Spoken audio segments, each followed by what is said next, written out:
How's it, everybody? Welcome into the Paper Plane Inn. I'm Mikota Niwi, and thank you guys for waiting for me to come back live. It is so good to actually see you guys here today. Did you guys actually have a good day? Did you eat well? Did you rest well? Did you also have a good day at work? If not, then I hope that today's stream will make your day a bit more brighter and better. Or if not, you can just sit back and relax. And oh, that's a little bit louder than I remember. Golan, turn down the volume by a pinch. Thank you. Alright, my boy Splatty, hi, welcome back. Raging Robin, Wild, Ice Drake, welcome back. It is so good to see you again. Emerald Marine, welcome back. It is so good to see you guys again. I'm doing okay, it's just that I had a bit of a slow start because, I got caught up by just browsing a lot into my phone and also checking the weather because, oh boy, it started to get a little bit hotter as of late.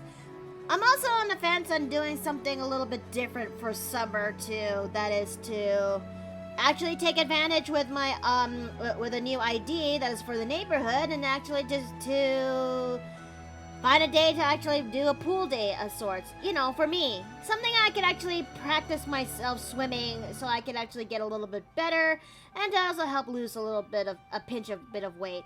And Savage, hi, welcome back!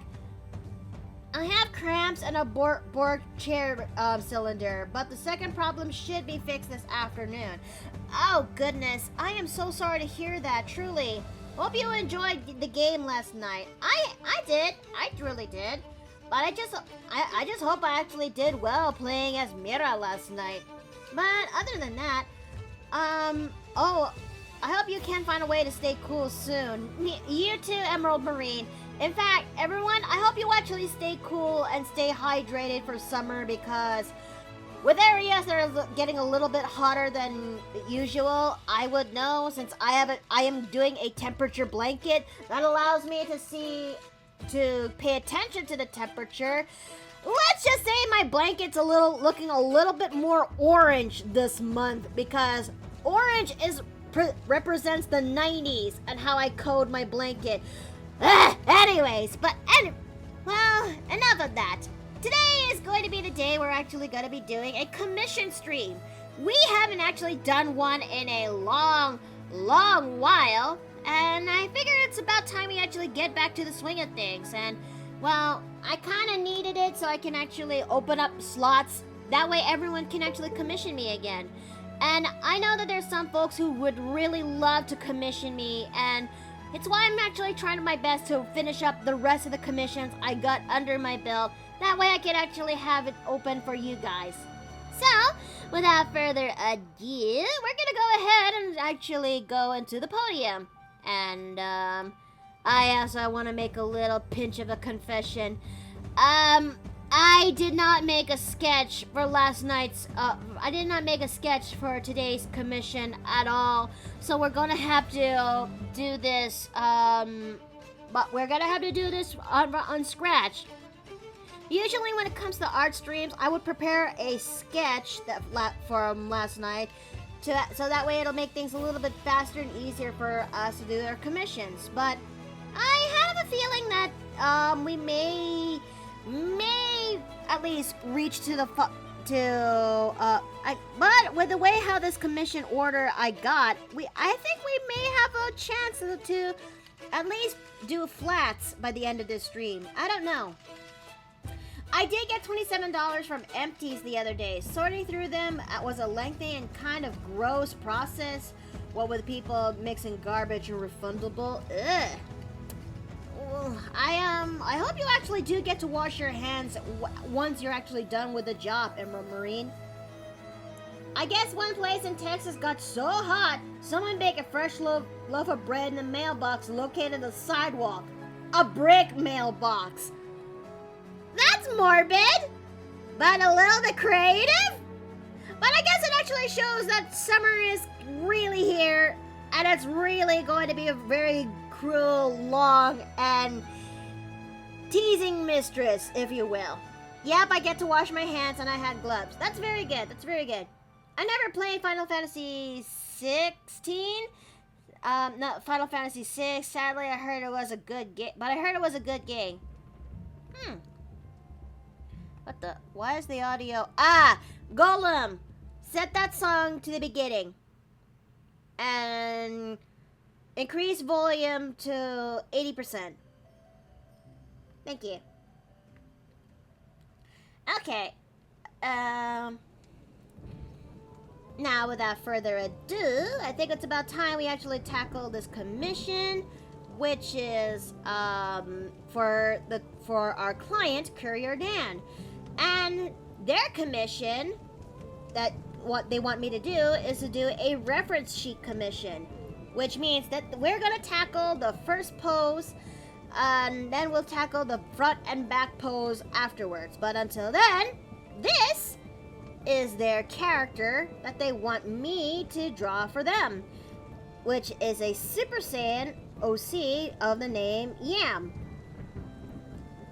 And now it's empty. Your wallet for Steam sale. Oh. Well, I still got some. I kind of got a pinch of Steam money left, but I think I don't know. But yes, this is their character Yam, and which is a Super Saiyan OC, and I think and they want me to actually draw them as a reference sheet, but we're gonna actually do a dynamic pose that features their character, and I definitely need to go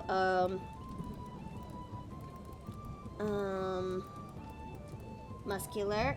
Okay, muscle. I think I did need muscle for a reference.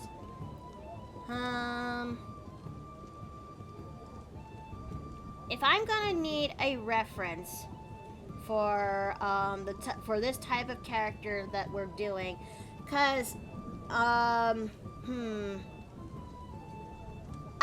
you'll do as a reference for this commission. Look at those thighs. I think if anything, you guys should, well, I mean, pretty much. I know this will serve as a reference for the pose that we're going to be working with, and this is the character this is the titular character for this commission. I say that we're going to, wait a minute, did I undeafen in Discord? No, okay, there we go. Now I'm undeafen in Discord, so that way I don't actually, sound off as quite a moot. And hey, welcome back. That thing you were doing with Golem reminds me of the scene of Star Trek where Data listened to 4 songs at once. Who listens to 4 songs at once? I think if anything, it overstimulates their brain. Reject modernity, replace the market. I mean, it is a Super Saiyan character, so yeah. Wait a minute. Oh no. Did I actually? Oh no. Is Clip acting up again? I think Clip is acting up again. Crap baskets. Hold on, I need to refresh. I need to restart Clip. I need to restart Clip so that way I can actually open this thing up properly. Data was a cyborg and a robot, I think. Wait a minute. I'm familiar with this character. I never saw Star Trek, but I am familiar with this character.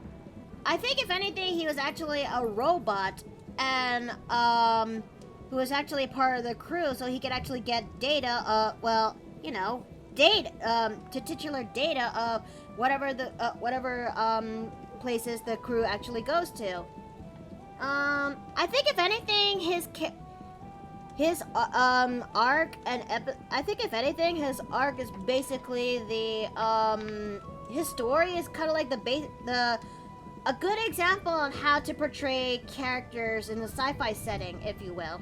But enough of that. Let's see.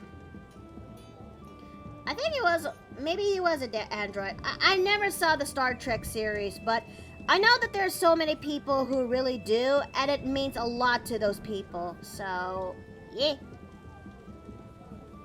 I kind of fell out of it. You know what? That's fair. I know that series kind of is a big one for sure. Okay. Okay, so we're gonna go ahead and use this for our reference.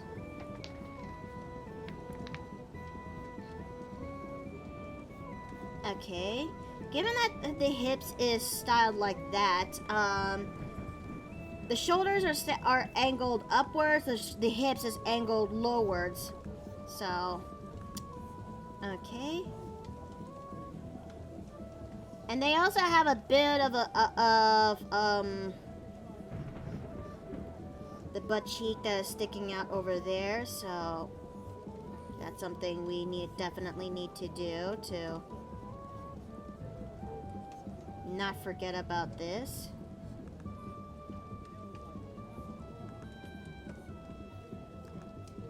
I know it's a little bit outside of my wheelhouse to draw a character that is much more in the tomboy leagues or muscular women leagues, but something tells me and yes, it is true that this is really outside of my wheelhouse, but I actually do appreciate the diversity every now and then, because if I want to actually draw myself doing diverse characters, if I want to actually do myself doing diverse characters, I appreciate any reference and trading I could get, because because waifus and curvy waifus are basically my bread and butter.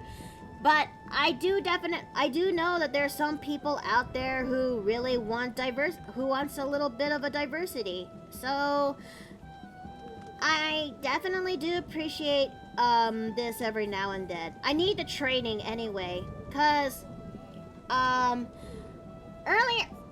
okay, true story a little bit. What I was actually had a bit of a because of Shadz's headshot order for Patreon a week back. It made me a little bit. It made me want to actually do a tomboy character, if you will. One that is, yes, I actually did one similar to last year when it comes to the, when it comes to my Monster Husbandos and Waifus Part 2. I'm sure that you guys remember that. Right? You know, my tomboy succubus male girl. Let me actually go see if I can find her. Yeah, there she is.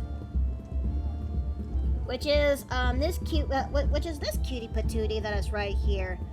I am considering making myself another tomboy waifu of sorts, and I think I'm making this one some sort of in leagues of a mechanic / artificer, if you will. Given that this character has a big chest, I guess that's something I should definitely appreciate to do. That is one less thing I'm not actually saying no to. I don't have a problem with muscly women either. I just have to remember that there's a difference between men and women. Exactly. I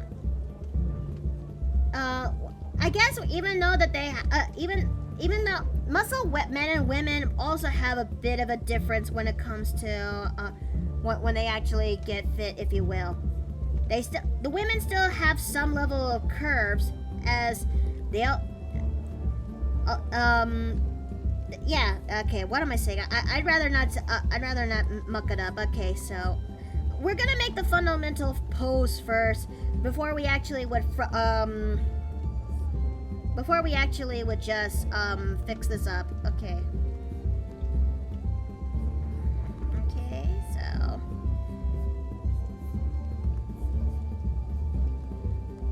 Hey, listen. yes, Voice Bloody? Imagine you made a curvy and thick waifus, but instead you made them polygon. Like the Tomb Raider polygon Lara Croft. Okay, that's actually a good one. I mean, if I actually know how to use Blender, I mean, that is definitely something I wouldn't mind actually doing. I could possibly make that thing possible, but, thing is, I don't know how to properly use Blender, so that's going to be a bit of a challenge. But I do appreciate any help I got for it. So who knows? maybe using Blender would actually be a good thing to actually learn how to do 3D models and appreciate and learn how it's done and why sometimes ripping them from games can be a challenge. I don't know. Maybe that's a different way. I haven't really drawn anything in a while, so I also do that maybe. My creative drive has been kind of flat for a while. Oh, yeah, you know what? That is entirely fair. That is really entirely fair. Sometimes creative flow comes and goes, and it also depends on the circumstances that we're kind of placed in. Cause okay, I will be a little bit honest this time once. Sometimes when I get really depressed, or have a bit of a depressive episode, if you will, it can be a bit hard for me to actually draw out anything at all. And sometimes it doesn't help if art block also comes with it. But, so at best, I would just, you know, do something else. And then suddenly the creative flow would just come back to me. Cause, yeah. It takes external, sometimes it takes external, forces to actually just bring the creative flow back. Okay, now let me go ahead and actually make this pose a little bit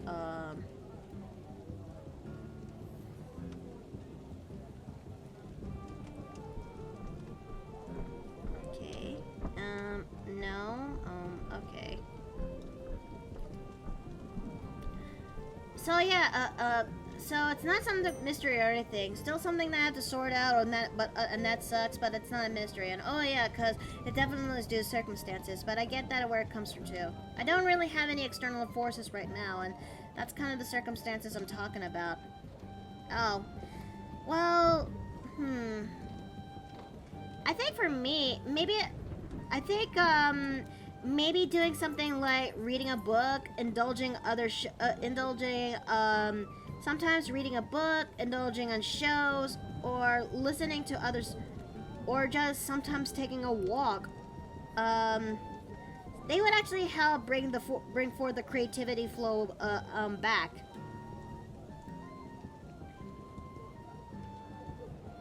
Let me see if I can actually just grab that hand right there. By the way, chat, I've been meaning to ask, but do you actually like seeing me do the sketch process when it comes to how I draw my characters and such? Because usually when it comes to streaming, I would always do the sketch process off screen, and most of the time I would actually go do the inking bit. You do, Boy Splatty? Oh, I'm actually glad to hear that. I guess it also depends on the commission too. I guess it also depends on the character, and as well as how it was, and how. I guess it also depends on the character and the client on how they ask for me to draw this. But sometimes I learned that when it comes to character designs that are a little bit hard to do, I have to do the sketch off screen in order to save time, because I usually stream 2 to 3 hours, and I usually stream up to 2 to 3 hours because what with circumstances being like I have to make dinner, I also have to get myself ready for my D&D games that's coming up later in the afternoon/evening. And it always makes me feel a little bit bad, because I know that you guys are looking forward to see finished products, but I guess that's also a skill issue for me, that I also need to draw a little bit fast. But I do actually appreciate anyone who actually likes how I get to draw this character as a bunch. So it does make me happy that that does happen. Yeah. Okay, so I guess this looks pretty okay.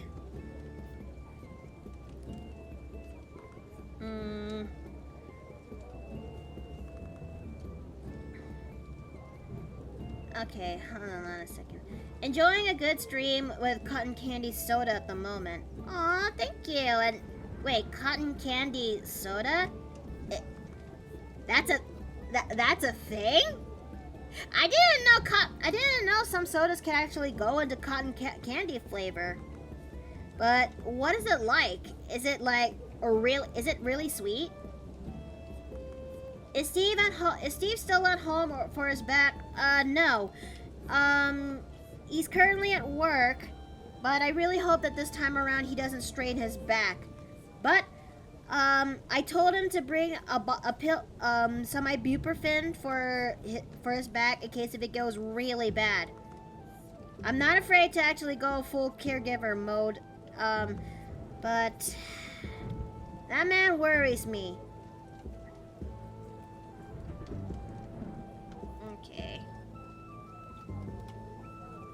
Okay, now when it comes to this character, I gotta make sure that her leg is at least one. We gotta make sure that this leg here that she has to be standing really firm onto the ground in order to actually help support her balance.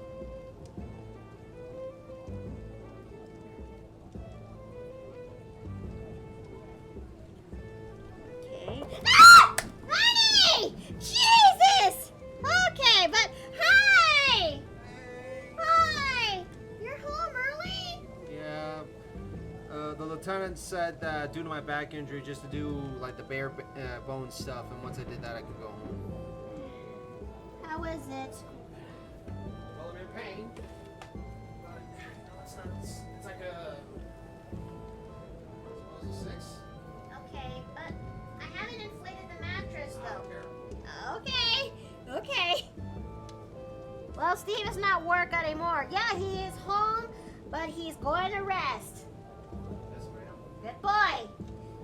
But if you want to actually help out later, you can actually help out with the laundry. The dryer should be done now. Yeah, sure. Thank you. But About an hour or so.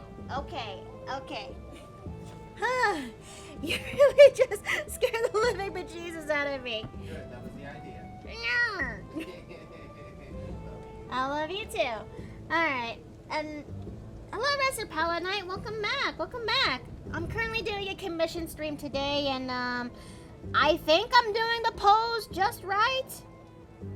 I mean, I am basically doing that of a Super Saiyan character, and I hope that I do got the pose just about right. And I just realized I forgot to. You know what? No, I definitely do need to make a time lapse, at least for the front of this, at least for the front piece of this character's commission. Why did I not do that when I started this thing off? Anyways, I think this looks pretty good as a fundamental pose for this character. Now, let me actually save this as a commission.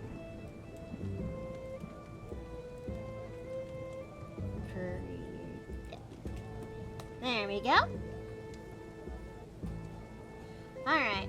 And now that we're actually done with this, we're gonna go ahead and, well, actually, we're gonna go ahead and start making the rough detailing on how this character is going to be. And given that she is a Super Saiyan, her hair is very spiky.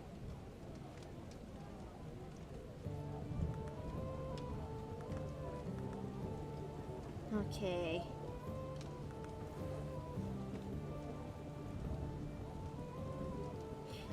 should actually draw myself my own Super Saiyan character, Dragon Ball characters, if you will. Thing is, I kind of did, but I kind of reflavored her as that of a Star Wars character. There's this one character that I have whose name is Palma, which I then flavored her as that of a red Twi'lek, because her name is actually and just like the series itself, her name is actually derived from pomegranates, if you will. Yay. She's cute. You know, and I wouldn't mind actually reflavoring her to that as a D&D character. Yeah, she'd make a wonderful tiefling. She would definitely make a wonderful tiefling. Don't want me, I'm just trying to scratch. No, it's okay, sweetie. It's... That's fine. Is it... Do you need my help? I mean, I'm sure I do, but I don't want to take you away from your work. Honey, nonsense. An itchy back is an annoying back. Get over here. Yes, ma'am. Good boy. Where is it? Right in between the shoulders. Okay. Lower. Oh, you got claws. That's because I trimmed my nails today. Okay. How about this one? Oh, lower. And a little higher. There you go,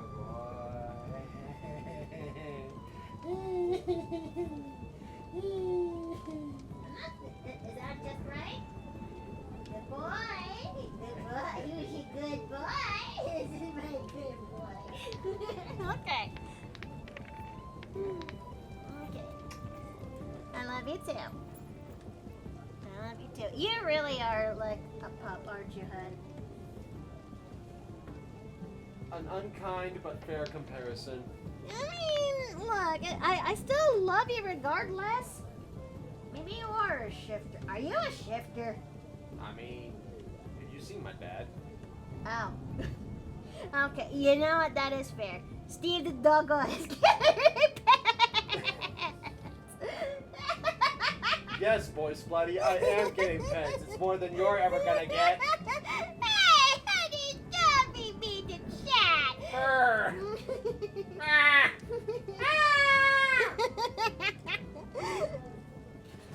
Okay. There's not much chips in there left. Still. Yeah, I ate what's left of theirs, and it's really gone bad. I'm sorry, baby. You're okay. That reminds me, 2 kittens at a pet shop nearby got adopted today. I like visiting them, but I'm happy for them. Oh, that is so good. Aww. But it is so good to see that they're actually getting good homes that they deserve. Yes. Okay, now, I need to make sure I got the tail placement just right, because, if we're gonna do a little bit of a silhouette test, I want to make sure that the tail is just in the right angle, because if we're doing this wrong, we will pretty much have an example of what happens back in Dave's commission, where I did a silhouette test on his character, and it made me realize I had to do the gun placement just right, because it looks like he has something else. Oh. Yeah, I mean, silhouette test is very important when it comes to character designing, because it allows you to identify who that character is with that silhouette. I mean, if you actually, heck, the mercenaries from Team Fortress 2 have a very distinct silhouette, and it actually helps you identify which one is which.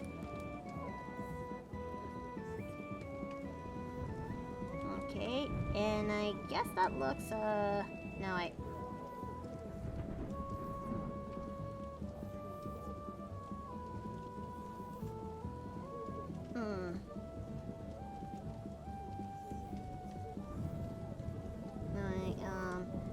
yeah, you know what, you'll do. Okay, so now that we got our fundamental sketch pose pretty much done, we're gonna scale this up. And we're gonna make some tweaks and changes for this refined sketch. nice to see that they're both brothers and that they get to stay together too. Aw, that is so. Yeah, that. I really hope those two had a good home. And let's see. And before you say anything, Steve, you make these jokes cause that's how you made those made sounds when Miki came to pamper you. Says Boy Splatty. Also, he's also asking, are you Laios from Dungeon Meshi?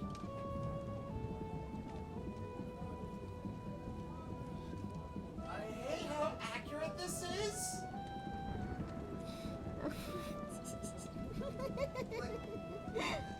Jesus Christ, Boy Splatty, way to put me on blast. I mean, come on, you're okay, right?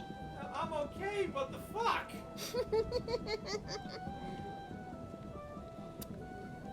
Oh, you good? Yeah.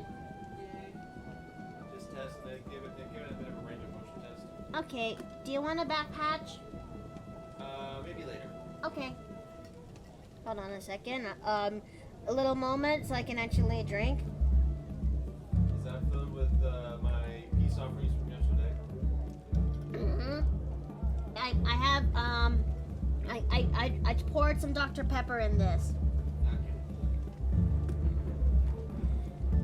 For context, chat, I normally get her like a off-brand Dr. Peppers whenever we go to the store, but I never actually took them out of the car, and as such, within said car, they cooked and exploded.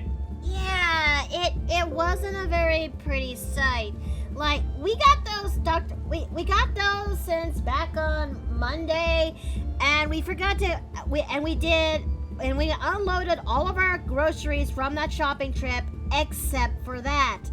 And to be fair, I think both of us kind of forgot about that one too. Yeah. Then cue in a couple of days in the summer heat that is like pretty much the 90s, but in a car it's probably cooking up to 100s. Probably 100 in an unopened car, 110 more than likely. Pretty much.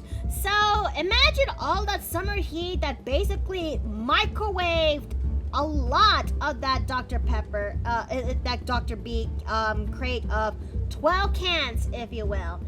That the heat just made them expand and bloosh all over inside the car. And not in a good bloosh. It's not a really good bloosh indeed. So when Steve actually went out yesterday to... I think I was grabbing a few cords out of the car. Oh, he actually did that, and he discovered the biggest mess. And this is like post-stream too. Like after the stream yesterday, I was just talking to Dave when he popped in, and that's when he actually gave me the biggest he called me out from the other side of the house that I had to actually stop by and ask what's going on. He filled me in. I actually go out there to look for myself, and oh my god. She was so upset with me. Yeah, I was incredibly upset. I made good on my promise to make amends. And I'm grateful for that. But still. Ow! Soul burner! Ah! I mean, I like Dr. Pepper. Oh, good. There's another person who also likes Dr. Pepper here. It's good. Is it barbecue soda? Yes. Hey! Is it good barbecue soda? Also yes.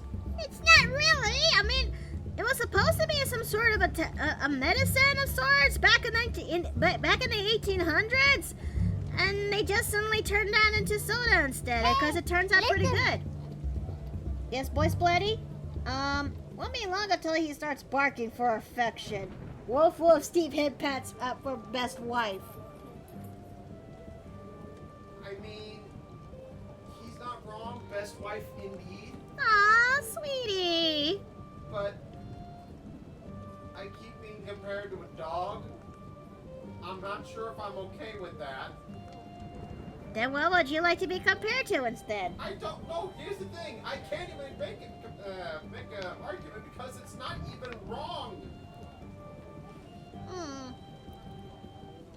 Well, I still love you regardless.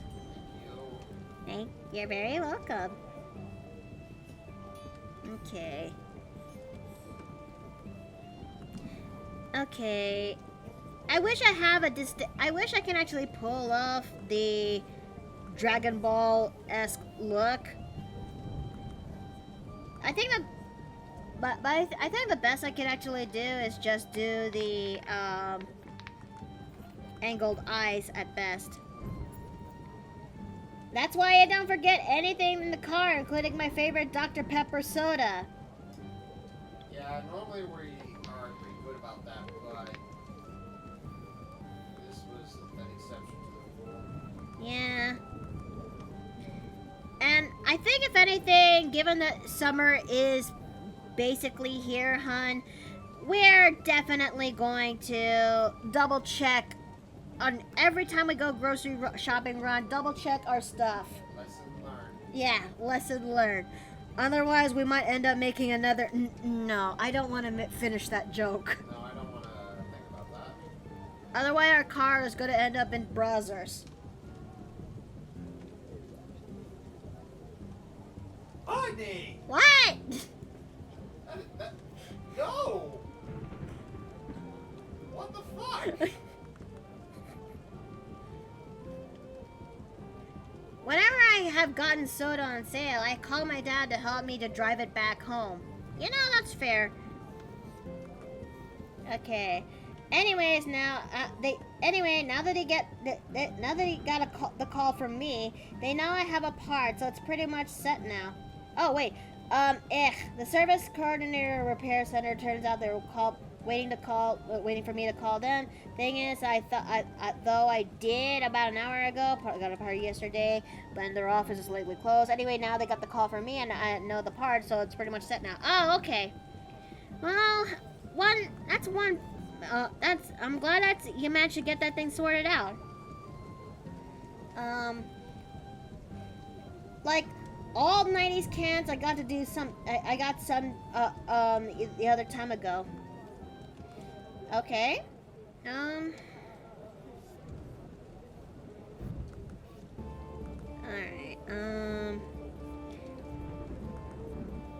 okay, so.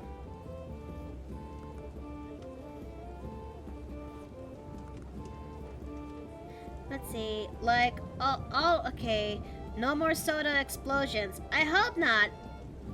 I think if anything, it kind of reminds me of what it comes to the other thing, that you don't have to, you also don't want to put your soda stay overnight in the freezer either. Nope. Like, it's so easy to actually do that, but the thing is, sometimes being human also means you're being forgetful. Fuck up. You also mess up, and there's a very good chance that if you left that soda overnight, there's a very good it would eventually explode, just like when you left it in the car for too long.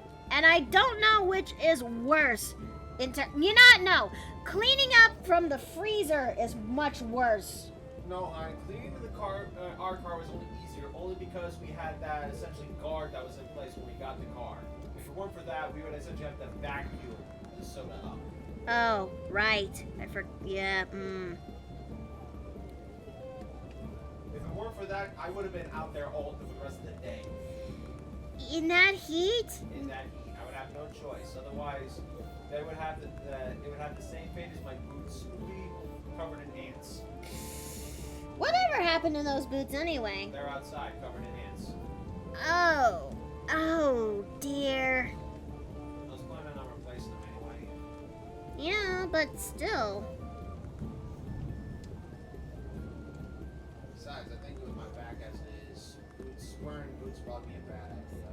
Yeah, I you know what? That is fair.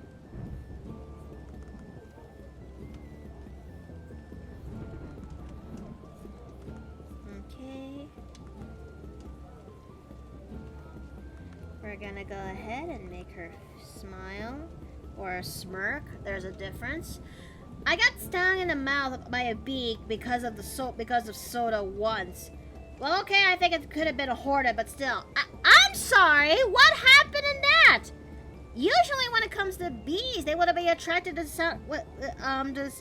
sweet smells and flowers. I mean, shit, when it comes, it reminds me of a time when Steve and I visited a water park, Schlitterbahn, if you will, that, when we see the bar, it is not only is it surrounded by people, but it's also surrounded by bees, because they actually are attracted to the smell of the drinks in the air. Like, how did that actually happen for you, Marine? At least it wasn't Dr. Pepper and Mentos combined explosion. I think it was supposed to be diet soda and Mentos. Like, that's the one that actually makes the most volatile of explosions.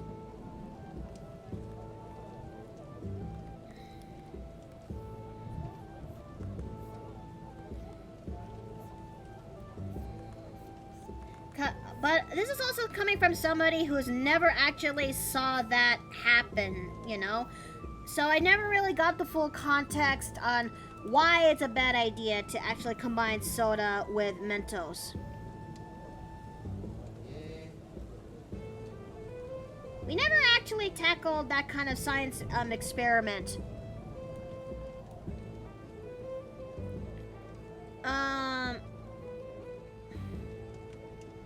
I picked up an abandoned can of soda once, but there was a hornet wasp or bee in there. We live in an isolated summer cabin, and at the time, not many people around. If it was a bee, you should be fine, but if it's a hornet or a wasp, the sting would have actually been a lot worse, wouldn't it? But I hope that you were okay after what happened, when that happened to you. Okay. So we're gonna go ahead and...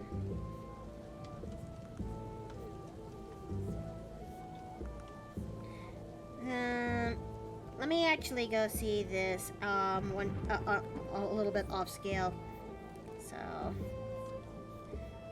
I've never actually, okay, now it's time for me to actually detail much when put into detailing when it comes to muscles, because that is the part, doing muscle definition is something I'm still trying to get right properly.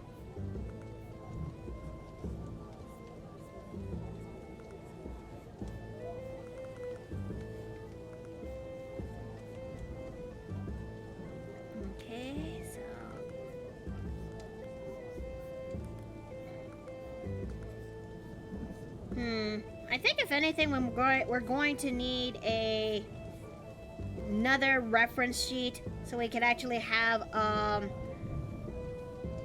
reference on how to do muscles a lot better. Yeah, what about that one piece you did with a superhero? Maybe you could use that. Yeah, but I can't tell from this character that this is much more athletic or muscular. I'm gonna have to look more into their reference.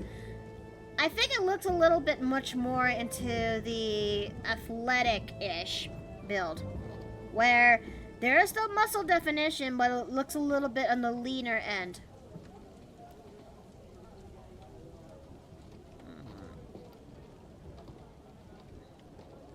Yeah, I think this character leans a little bit more athletic build, so I'll have to be very careful in this one.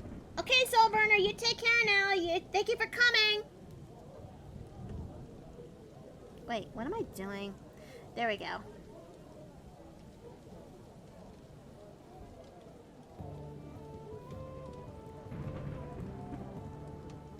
Okay, so we're gonna go ahead and do that, and let's also take a look on... Okay. Okay, and we're going to expand her head a little bit because it looks a little bit in the big end, and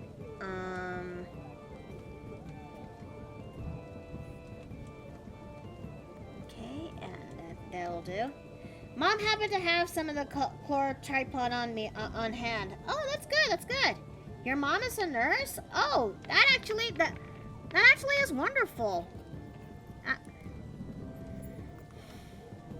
I say this because my mom is also a nurse. Well, she was a social worker before she studied to become a nurse. Before the move here to the U.S. I say this because where I came from, the Philippines, the number one course, one of the most top jobs to actually study for here, there, was nursing, if you will, because to be a nurse, it would actually gives them enough. Would actually not only help out others, but it will also be enough to actually help provide for the family and basically become OFWs, if you will. Overseas Filipino workers. Yep, that's the proper name definition for that. And let's see. And I actually did take up nursing too, but sadly I had to put down that course because my mother's green card finally went through, and we were able to finally get to go to Hawaii while we struck while the iron is hot. Okay, it helped when she and my dad lived up in Yukon, when they had to deal with pregnant teens sometimes, and they lived in this very small town before I was born. Oh, I see. Okay. Maybe the cheeks should not be that round, so we're just gonna go ahead and smoothen that up. Okay, and we're gonna increase the muscle definition on this.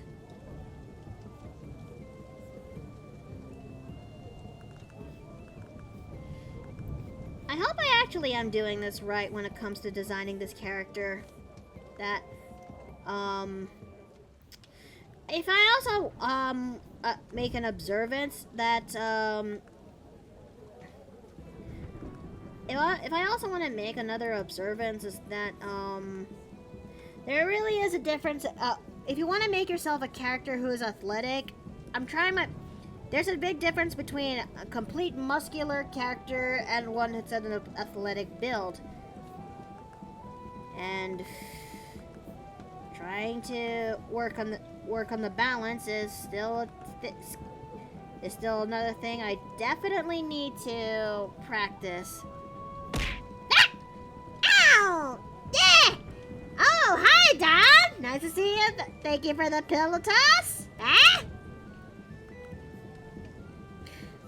Seriously though, I can't help but actually wonder, what was my thumbnail looking at when it comes to this part? I can only imagine what people are actually seeing it.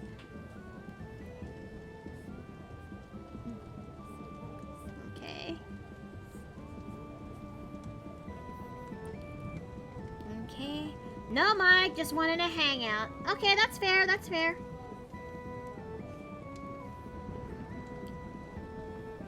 Okay, seeing that this character has a big chest, I guess that's something I definitely need to, that's something I can actually work with. But there's one thing that actually kind of,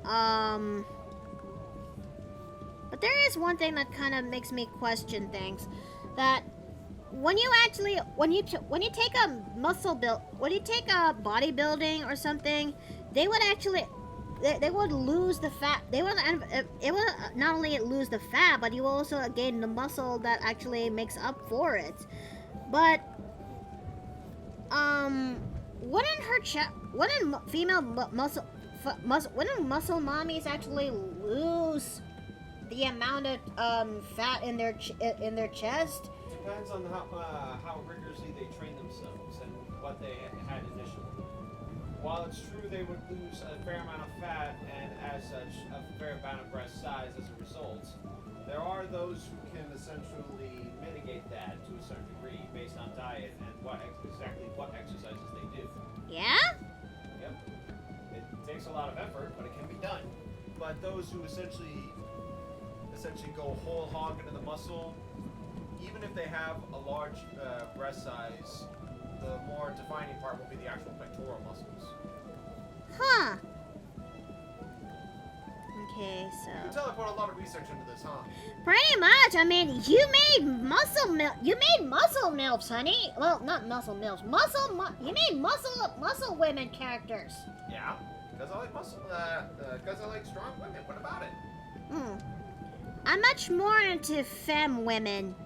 Oh, trust me, I like them. I like them too. I mean, look at you. Aw, sweetie.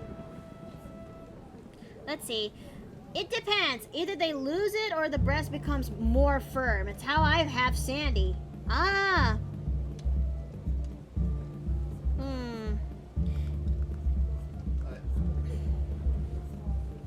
put it bluntly, hun, if you see a heavily defined muscles on a woman and they still have larger breasts, it means they were massive to begin with and essentially had big reduction. Oh. Now with just like fit characters, people who have muscle definition but aren't full on, muscular juggernauts, that's not an issue. You do have to consider the muscle to fat ratio in the person.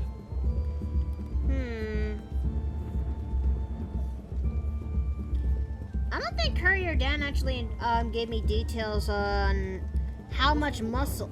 Most people don't think about that sort of thing. They just want someone with both sides of that coin. Fair, I guess. Alright, so. And I think I'm doing just about well when it comes to this.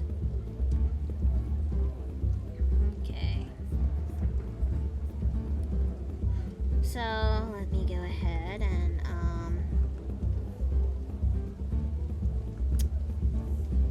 but yeah, I think I'm gonna try, I think I made this character a little bit too muscular when the references showcase that this one is more of a fit. I don't know.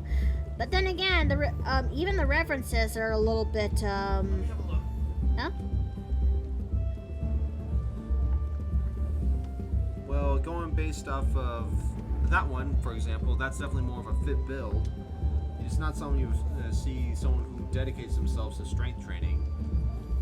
There was another example though that has that as an example. No, right there. That's essentially what it refers to. Fair. So I think what we need to do here, based on the differences, is just essentially take an average out of the three. What do you think I'm doing? Do you think I'm doing it well so far? So far. Honey.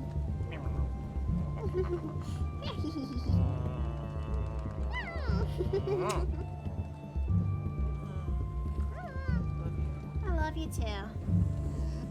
Is it bad that ever since the gremlin brought them up yesterday, I've had a craving for Tim Tams?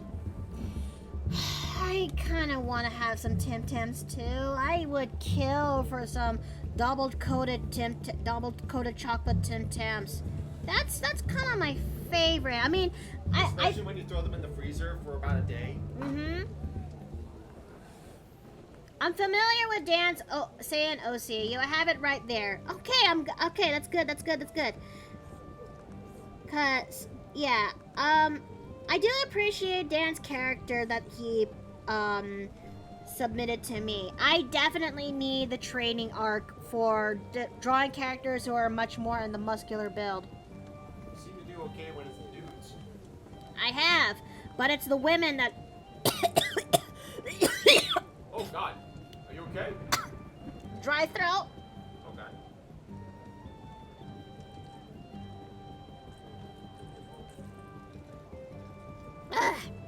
Okay. Okay, I'm okay. Okay, I'm okay. Just don't give the gremlin Tim Tams because she gets very weird from eating them. Or rather, she turns Australian when she eats them. Yeah, she did. It will be like that, though. Okay, so, I think I'll just have to make her, underwear line. It's not really underwear, it's just tights. Alright, now for the leg. Renia, hi! Welcome back! It's good to see you again! Wait a minute, am I in the right corner of the inn? Yes, I am, okay. But how are you doing, Rudia? I'm currently doing a commission for a client.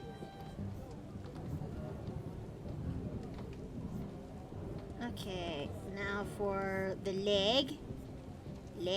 Okay. The leg.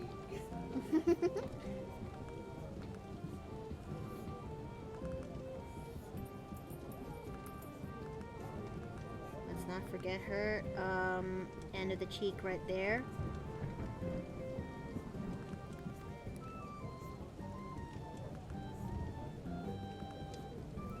And we're gonna go over here.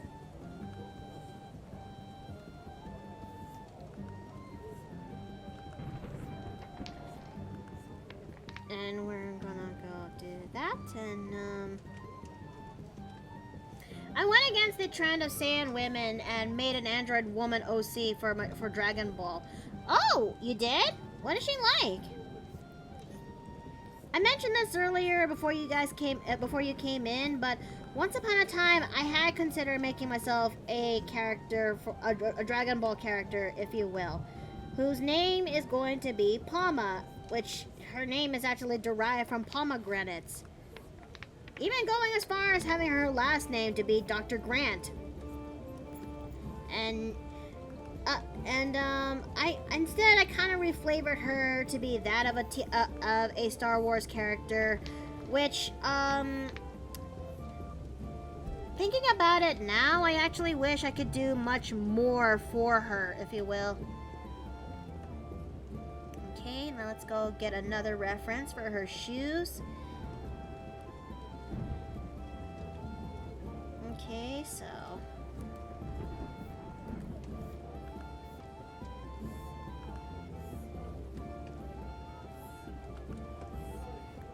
okay, and it makes it funny because you make a fantasy style Dragon Ball character, you basically make it as a Dragon Quest character instead. Mine is Fuku from what I've told from a what if story I have wrote, which I should get back to in a finished writing. I hope you were able to well, I wish you luck on finishing that when you get back to it.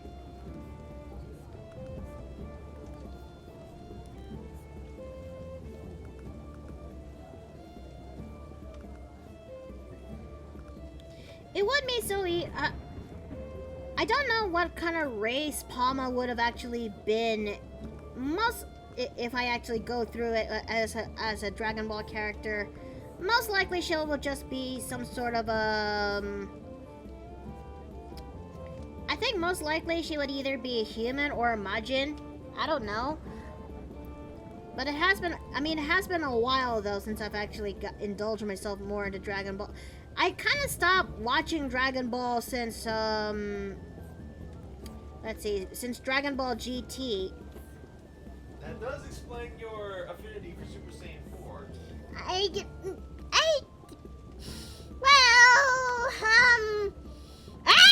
oh hi Jay, nice seeing you there. I guess it's a good thing. Did I come in at a bad time? Not really. I'm just trying. Not really. It's nice to see you. So how are you? Well, I bruised my finger at work, so that sucks. What? How? You know those little key carrier thingies that you strap to your belt and it's got a little wire? I think so. So there was this Pikachu-themed one. Yes, those exist, apparently. And I was testing the length of it, which was very short, for all things considered.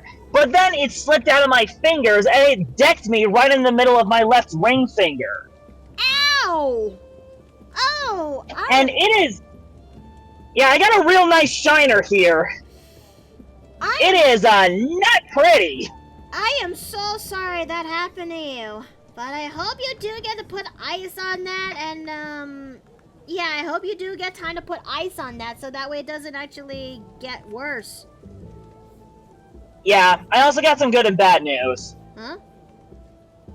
The good news is that the interview went well yesterday, but the bad news is I decided that the job wasn't for me, especially since it was a grave shift. Yeah? So, yeah, I decided to just bow out on my own terms. Oh, well, at least you kind of, have a clear idea what shift you rather actually prefer. Yeah, it's just after consulting with family and friends, it didn't feel right. It didn't feel right. That's fair. I'd give anything so I can actually work in a morning hours job. Would it be a little bit hard? Yes. But would it be enough for me to actually do enough in the afternoon, stream in the afternoon if possible, and also be with Steve? Yes, it would. Yes, honey. I mean, look. Let me actually let me actually reiterate this again. And to chat, this is a little bit of a story time again.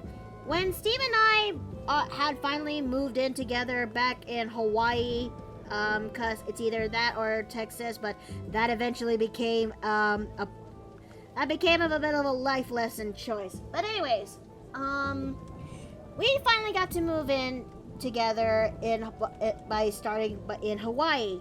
Thing is, we moved in during the time when the pandemic was absolutely bad. Like, Yeah, I had to be quarantined for 2 weeks. In full swing? yeah, like around middle of it, I guess. And Oh as no, such- and you were in Texas. no, back in Hawaii, if you will. And it's even worse to a degree. And yeah, it is worse to a degree. Hawaii is stricter when it comes to COVID regulations. That basically, when Steve finally got through the airport as well as sorting out stuff, he has to be quarantined for at least 2 weeks in our new home, which we were able to find ourselves a spacious-ish studio apartment for our home. The thing is, we couldn't be anywhere near each other we couldn't be close to each other. He has to be quarantined in that place for 2 weeks. And I did as best I could to mitigate that by coming to visit him nearly every day. And just, we actually had a way to make it work. Like, I would actually come by with takeout, and we would actually eat right by the door, if you will. Just a few feet apart, but that's how we actually made it work. So by the time when quarantine is finally over, we're just ecstatic to be each other again. It took a while for Steve to actually find a job in Hawaii, and Well, it wasn't the fact that it took a while. One was already lined up for me. They just needed to get the paperwork sorted out. And once they did, I was able to start right away. And it was also that, but unfortunately that didn't actually get anywhere. For a whole host of reasons. Indeed. So as such, Steve couldn't find work for several months until he found one in a moving company. But that is also where we actually realized that what the new normal is going to be, and that he actually worked on the day shift, whereas my usual work is usually in the afternoon/night shift. I mean, not like Okay, just to give some context. I woke up at 4 to catch a 5 o'clock bus to be at work by 7:30. I would then leave work at around 3:30 to be at home around 4 or 5. So I'd have about have to make something myself to eat, which took about an hour. Give me about 2 hours to relax, take a shower, do whatever I need to do before going to bed at 8 and starting the whole thing over again. Whereas for me, my shift when I work in as a caregiver at the time usually lands around 1 o'clock in the afternoon till 9 o'clock at night, and I usually don't get home around 9:30 to almost 10. So when I finally did get to be at home, I'm usually I usually would see Steve be asleep at that point, and I just feel really horrible. I just feel it doesn't feel right, you know? It never did. So the one time when we actually have a day off is around Thursday and Friday, and also Sunday as well. Because my day work shift is around Monday, Tuesday, Wednesday, and Saturday, which is a whole day. 15 hours. A whole 15 hours, if you will. But yes. So when it's my days off during the weekdays, that's the one day that we actually get to basically, in a sense, be together, if you will. But I knew that from that experience, that is something I don't want to repeat ever again. Even no matter how tempting it actually would possibly be, because I don't want to come home late at night and Steve is still asleep, nor do I have to wake up in the morning and Steve is gone. And I had a feeling Steve also experienced something similar to a degree. It was. You know, it's funny you say that, because that's kind of what Rachel and I are currently going through, but at least we get to see each other in the afternoon. Where I would be looking forward to Thursdays because I would be able to come home and see her and give her a hug. Yeah. But you and Rachel are actually going through that, Jay? Something similar, but at least we get to see each other in the afternoon. Aww. Well, at least it is something. But I definitely relate to how you're feeling, or how you felt when you wake up and your bow just isn't there. Hey, listen. Oh, thanks for the saving layer check. So I'm gonna go do that.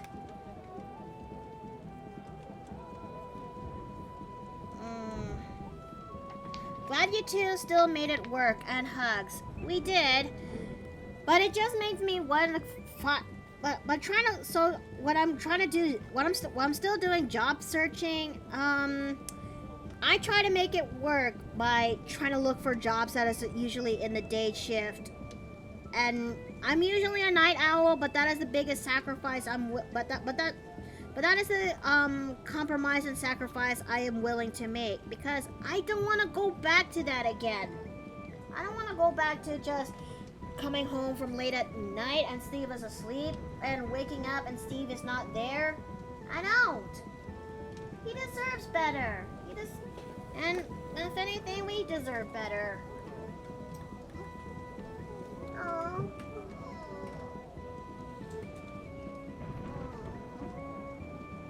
Oh, there, honey. I love you too. It's the truth. And me streaming in the afternoons like this, like 2 to 5, is also the best sweet spot I can actually do. Like, I also get to see Steve when I was actually get there to see Steve when he comes home, and I could just say welcome home. It's a nice feeling. It is a very nice feeling. I'm heading to the gym, so I'll catch you later for tonight's game. All right, you have a good day at the gym.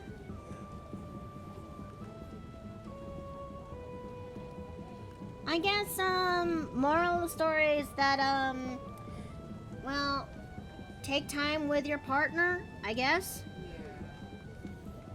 I just realized she actually has. Unrelated to. Yes. Unrelated to this, I recognize this character. Yeah, this is Courier Dan's Super Saiyan character.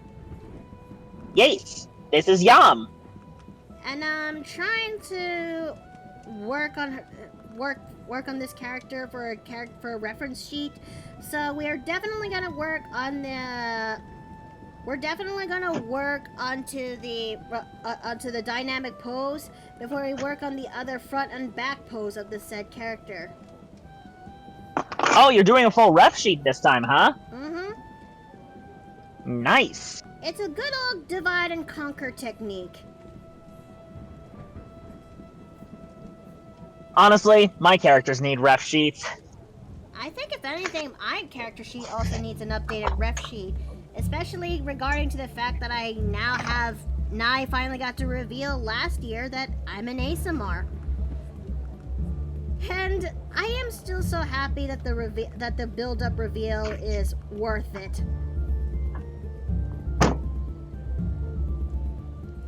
I Okay. especially felt really smart when I came to the conclusion. I'd actually pay for this if it meant better service, but yeah, I can't. I am so sorry to hear that. I still hope you were able to get that worked out, Emerald Marine. Oh man, it's hot. I know. I can relate. I understand immensely. It's rough. It really is rough. Summer is starting to show its ugly head. It would really show its ugly head come by July. Yeah, it's vicious. Mm-hmm. Ugh. I'm gonna go to Schlitterbahn during that time. I can't wait for Schlitterbahn. Okay, so. Alright. I think I did right when it comes to this post. Don't you think? Let me take a look, see. Hold on. No, wait, hold up. I gotta fix that leg. I'd say so. Properly showcases Yam's confidence and personality. Okay, so. Do you think. Oh, wait, I actually asked this question earlier, but you guys actually enjoyed seeing the sketch process of how a picture is done? Honestly, I like seeing your process, even though I didn't get to see the first part. That's okay. I mean, the VOD is there, so you can actually go back and actually see it. Nice. Ah. Hold on a second. Hello, Daisy Ann. Hi, baby girl. There. No. I don't want to get. Okay, there we go. I guess this'll do-ish. Okay, hold on. Just Hey, question. Yes? Does this design make you think of Wonder Woman at all?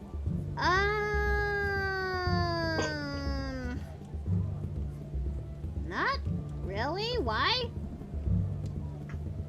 Just made me think of her Justice League design. You know the Bruce Timm version. Oh yeah, when it comes to those tights, I mean, yeah, I can kind of see it. It's a lot more apparent with the black hair as opposed to Super Saiyan. Pretty much. Can you imagine though if someone draws Wonder Woman going Super Saiyan mode or something? Honey, she's already an Oh my Amazon. gosh. More Super Saiyan than that. Yes. Oh. Okay. Okay, so let me try to tilt the pose. I mean, Yam is still distinct enough to stand out on her own. Pretty much. I mean, I hope I actually did the character design justice. Yeah. Actually, it's funny you mentioned that, because I did come up with an idea for some Dragon Ball OCs a week ago, I think. Yeah?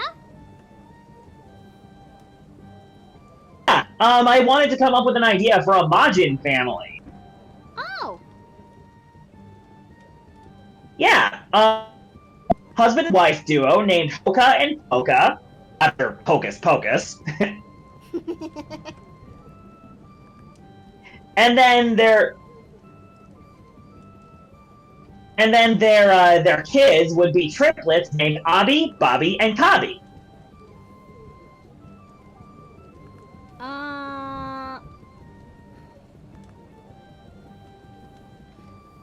What are they supposed as a play on abracadabra. Oh! Okay, that makes more And sense. it's also a play on ABC, as in orange chew gum. Okay. That makes a lot more sense now. Hold on, let me dip. I don't have any designs, I just thought it would be funny. Listen. I bet it would. Yes, Lord Bluff? I've seen Wonder Woman DBZ Super Saiyan style of deviant art. Are they pretty good, though? That is the better question. Yeah, is it good or is it just done by some kid, which bless his heart is doing their best, but it never doesn't really look that good.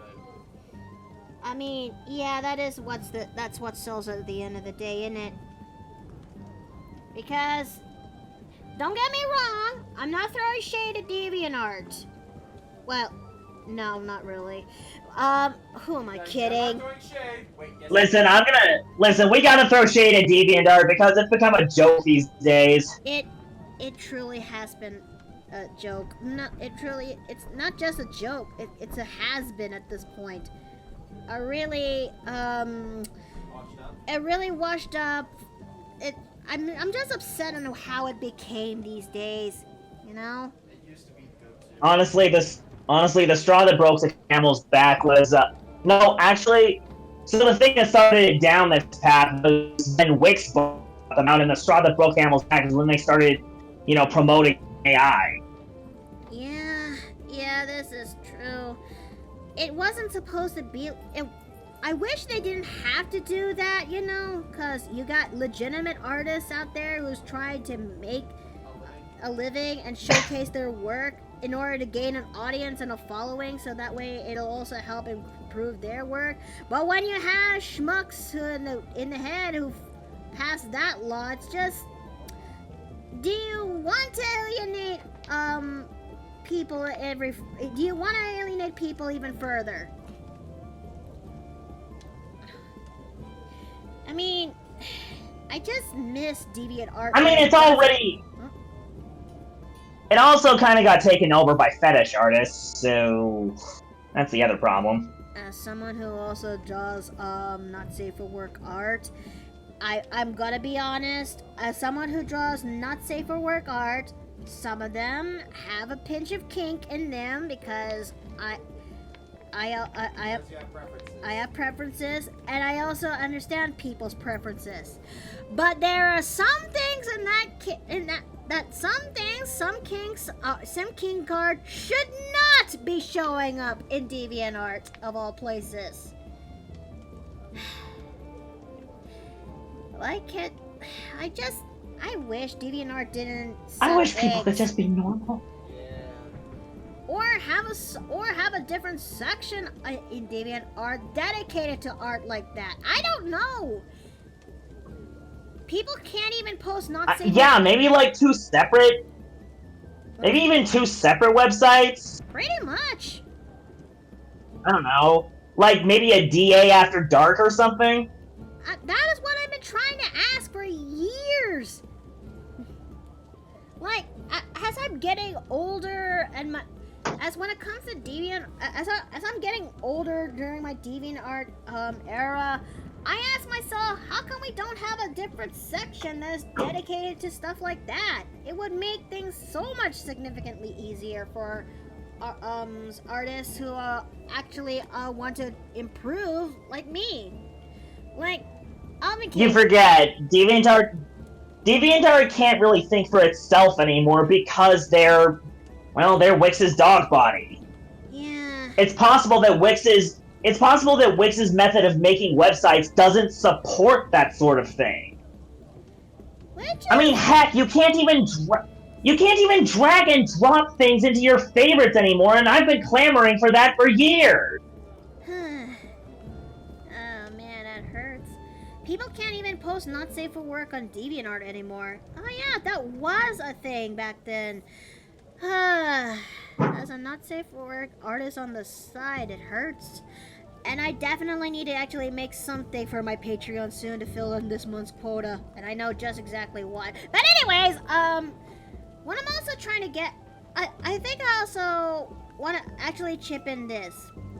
I have an appreciation when it comes to some classical art, and that also includes art that released in the era where nudity is among them.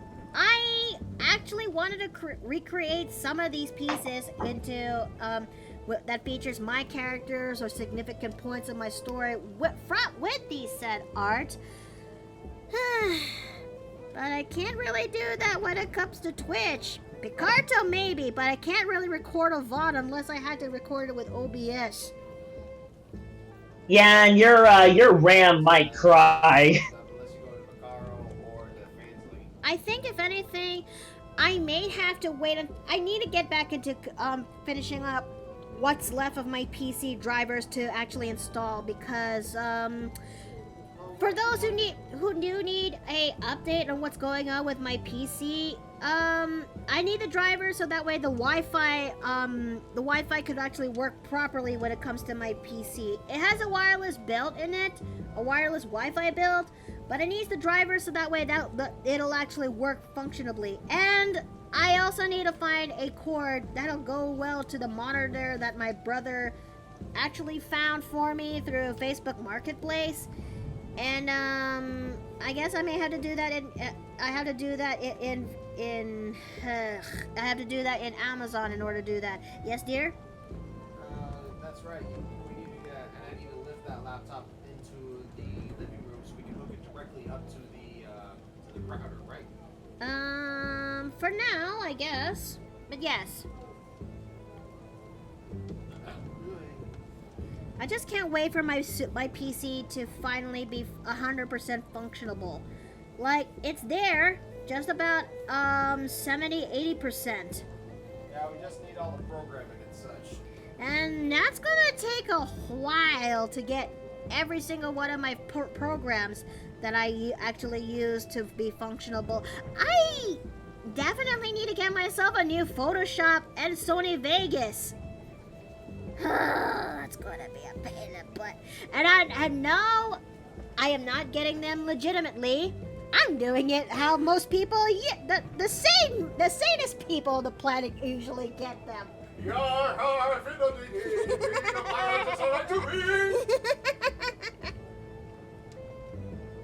Okay. Oh no, did it? Okay. For a minute there, I thought Discord kind of worked. But yes, I am not getting Sony Vegas and Photoshop I'm getting Sony Vegas and Photoshop in the most sanest way possible when it comes to what as a content creator and an artist, because Did you guys hear anything I said for the last minute? no, I haven't. I think Discord kind of borked again. But Well, good, because I didn't say anything. Heh. But yes, I'm gonna find a way to get clips. I mean, it's one thing for Clip Studio Paint, but it's a whole ass thing when it comes to Photoshop and Sony Vegas. Because I need to get. I'm not sure if Discord kind of borked this one out, but Steve and I. But I'm gonna have to get most of my programs that I use on my laptop and putting them into my new PC. Thankfully, there is a way to do that. We just need to get a external hard drive, a big one. Transfer the files from your laptop to the hard drive, then from the hard drive to your computer. It's what I did for my new laptop when I got it. Wasn't Photoshop doing a thing where they would spy on what kind of stuff you make with zero privacy for anyone using it? I'm getting an older edition of Photoshop, like one back in 2018, if you will. It doesn't have all the bells and whistles, but it's a lot easier to get your hands on. Indeed. Honey? I just saw what you sent to me. You have been noticed. Run! That's a good one. But yes, I I'd rather pirate my stuff, get an older edition of Photoshop, than endure all of that bull that Adobe is pulling. I'm actually surprised that someone is suing Adobe for what the actual dingbasket they're actually that they're doing to its users. I mean, I think if anything, it makes my realization that switching to Clip Studio Paint is the better choice. At least in the long run. I mean, yeah. Although I've yet to update Clip Studio to version 3, if you will, because there's this little thing when I heard of its development called subscription payment for the updates. And I'd rather not in my current state. Yeah. Yeah. Like, bro, it's painful, dude. I mean, even Banks didn't actually update his Clip Studio Paint. Yeah, like Fairbanks. I did, and Fairbanks. That's another thing Fairbanks and I have in common. We did not update our Clip Studio EX into the latest version of the program because why are we going to have to pay for the subscription? I will say I actually currently have version 3 myself. I went for the one-time purchase fee instead. Okay, what's it like so far? So far, it's been okay. Yeah, I have access to better models now. But, for reference. Do you have to pay for a subscription or something? Nope. No? Like I said, yeah, they have a single purchase upgrade now. It's also Clip Studio, but he's got version 3, whereas mine is still version 1 something. I forgot. What? But he did say But that being said, I was not allowed to upgrade from 1 to straight to 3. I had to purchase a license for 2 first, and then upgrade. Huh? Yeah, I wanted to let you know, just put that out there. But that being said, they did give me the cheapest option. They did give me the cheapest option possible. So it's not like they tried to pull any wool over my eye. Again, that's just a choice that I made. I had enough money saved up from commissions to do it. Huh.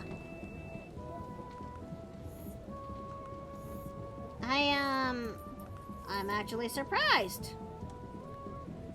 Yeah, I'm surprised with myself too, but I figured it could help me, since I'm actively using it to, earn more money.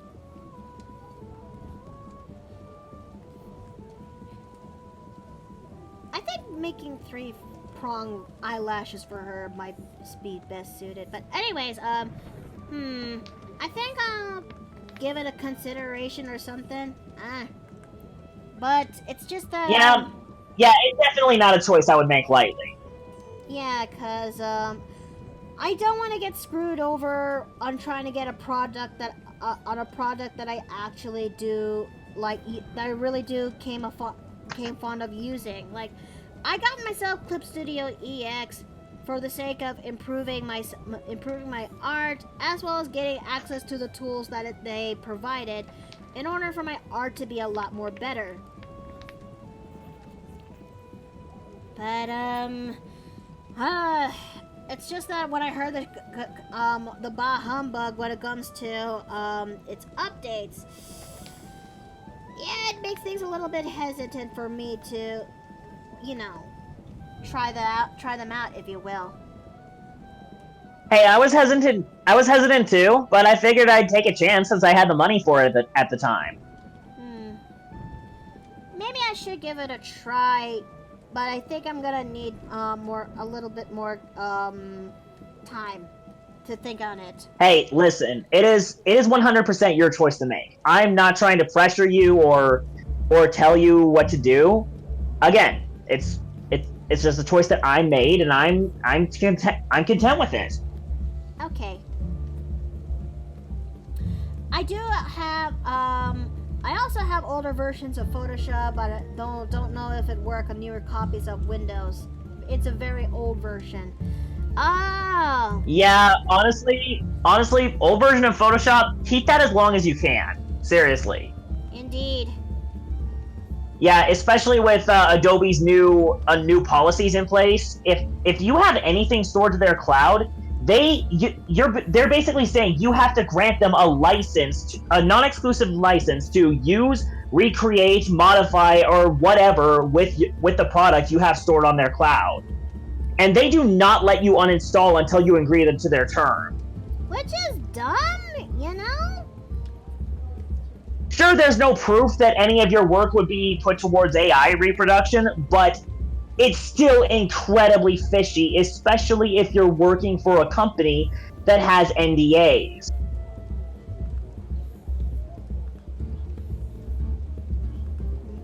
It pretty much breaks the trust that Adobe has with its consumer base. Daisy.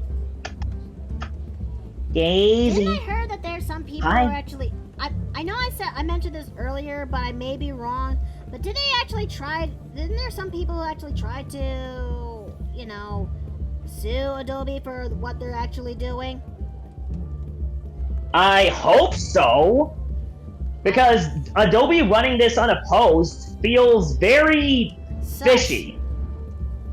Very sus, very fishy. Exactly. Okay.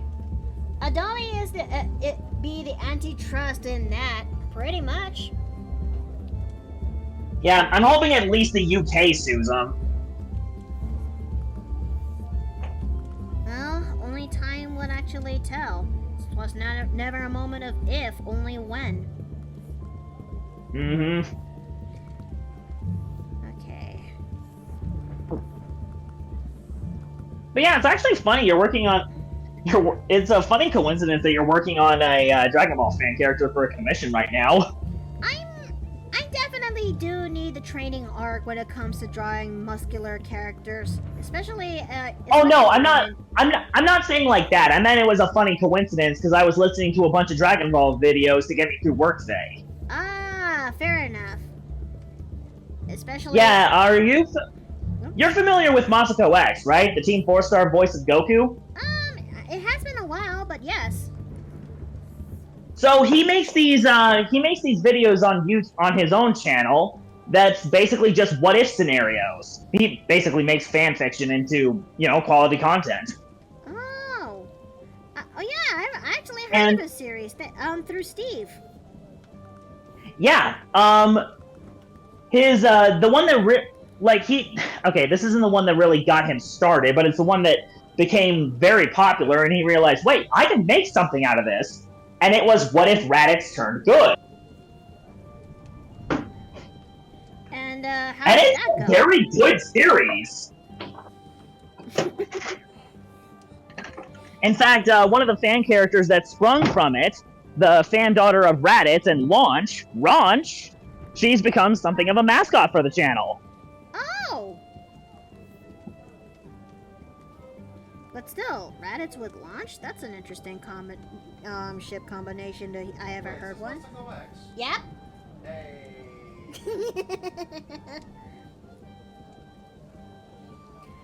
Okay, hold on a second. I need to pause so I can stretch a little bit. Okay, alright. I think I could go for a little bit, 10 more minutes, and then we'll go for our intermission break. Cool. But yeah, there's a couple of other what ifs he did. Like, what if Nappa turned good? There's a bit of a running gag on his channel where it's like, what if so and so turned good? But then there's also what if Piccolo didn't save Gohan? There's also what if Goku landed at Capsule Corp? Oh. Imagine Goku Kakarot being raised by the Briefs. That'd be interesting. It actually would be pretty interesting. Yeah, and Masako explores this idea but the name Goku never comes up. Instead, his name is Boxa. Boxa? Oh! Yeah, as a play on Boxer Breed. Keeping in with the Breed family name. Pretty much. Oh, I got that finger. Seriously, give these what ifs a look. There are some good.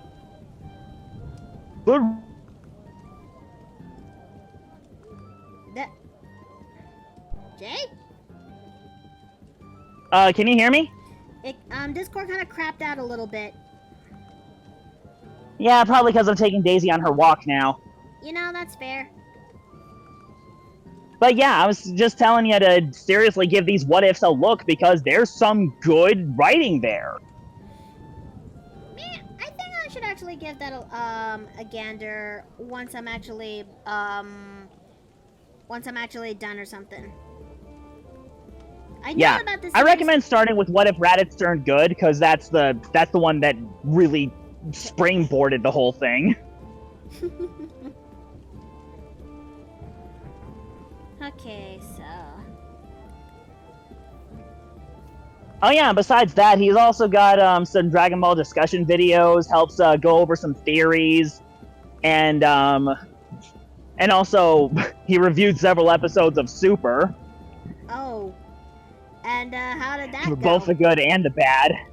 Both the good and the bad. And you should have seen how livid Masako was at the very infamous ending of the Goku Black Saga. I never actually got to see Super. I've only got to see up to GT, and that's basically about it.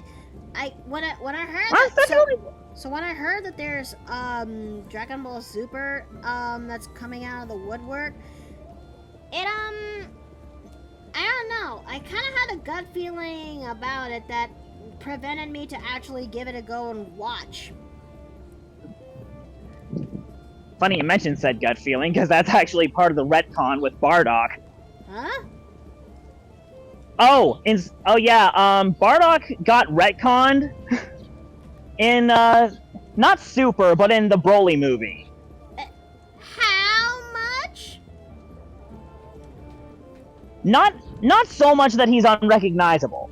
I will say that. But he no longer wears his iconic green armor. No? Wait, what's going on now? That Bardock got retcon in Super that he's no longer wearing his green armor. Yeah, and instead of it being a future premonition like what the Kanassans gave him, it's just a gut feeling.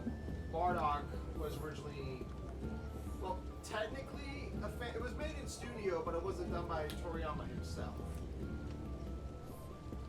Okay. Yeah, Steve's right. Toriyama technically didn't create Bardock, but he did adapt him into the manga. Eh? I mean, technically the same thing happened with Broly. He didn't create Broly, yet he made him canon. I still actually... He did design Broly. I mean, it still surprises me that Broly eventually became canon. That he started off as this one antagonistic character that you see in a movie and one-off, but nobody actually participated how popular he's going to become. Yeah. None. Nope. I mean, I will say, Broly, one of my favorite Dragon Ball villains. In fact, he actually influenced the creation of one of my own villains. But that's a whole other story.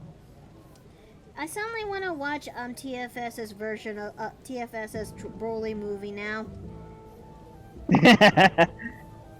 Maybe I'll. How many push-ups? How many sit-ups? What kind of juice did he drink?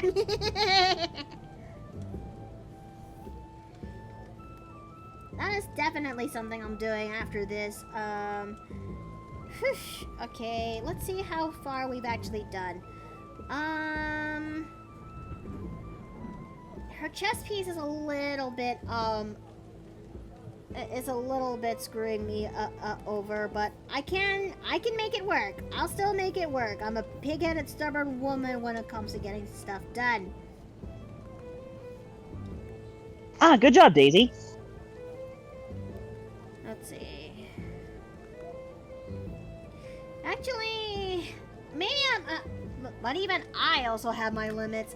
So this is gonna be our intermission break, chat. So we're gonna be off for 10 minutes so we can stand up, stretch our legs, get ourselves some drinks and snacks, and use the bathroom. We'll be back in about 10 minutes, okay? I hope to see you all there. Okay.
And thank you for waiting, everybody. It's time for us to get back into working on this.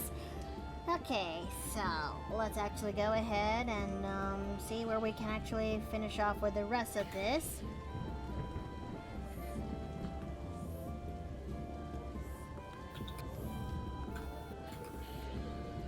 Okay, so we're gonna go ahead and do that. Let's see.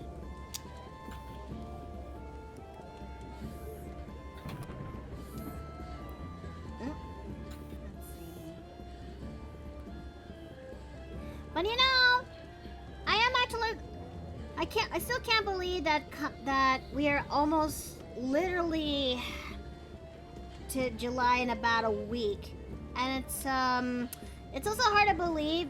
I say this because come by next month, we're gonna be most likely celebrate my 1-year anniversary. Not my 1-year anniversary. My 2-year anniversary when it comes to streaming online on Twitch, and it's still hard to believe that so much time has passed by, and I really want to say thank you to everyone who actually stuck with me so far over the past year, over the past almost 2 years now.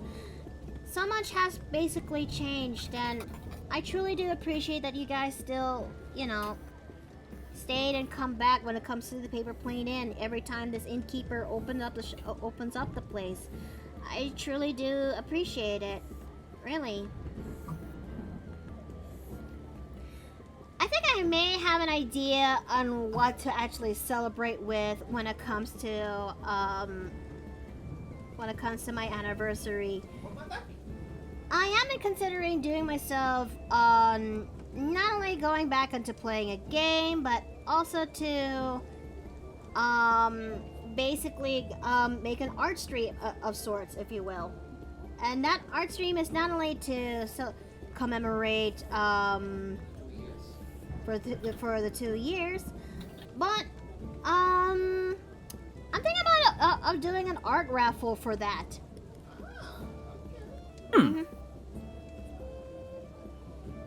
I mean, I need to utilize more when it comes to celebrating milestones, and art raffles being among them. And but I'm on the fence in making something a little bit different for this art raffle this time around. And you guys are there to actually and you guys are there to actually give me input about it, if you will.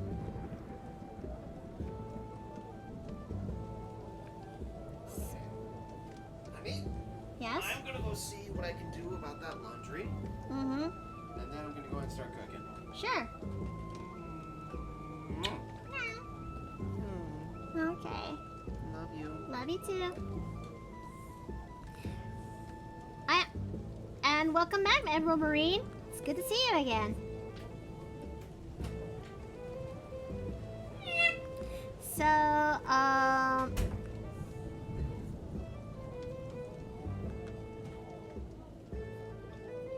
let's see. You know what? Maybe I shouldn't unban this person.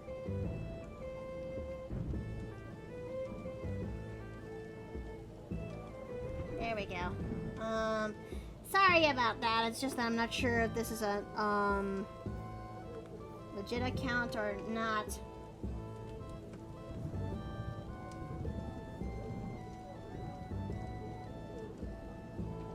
Oh, it is a legitimate person. Oh shit! Now I really felt bad. Sorry. Now I feel like shit. Now I.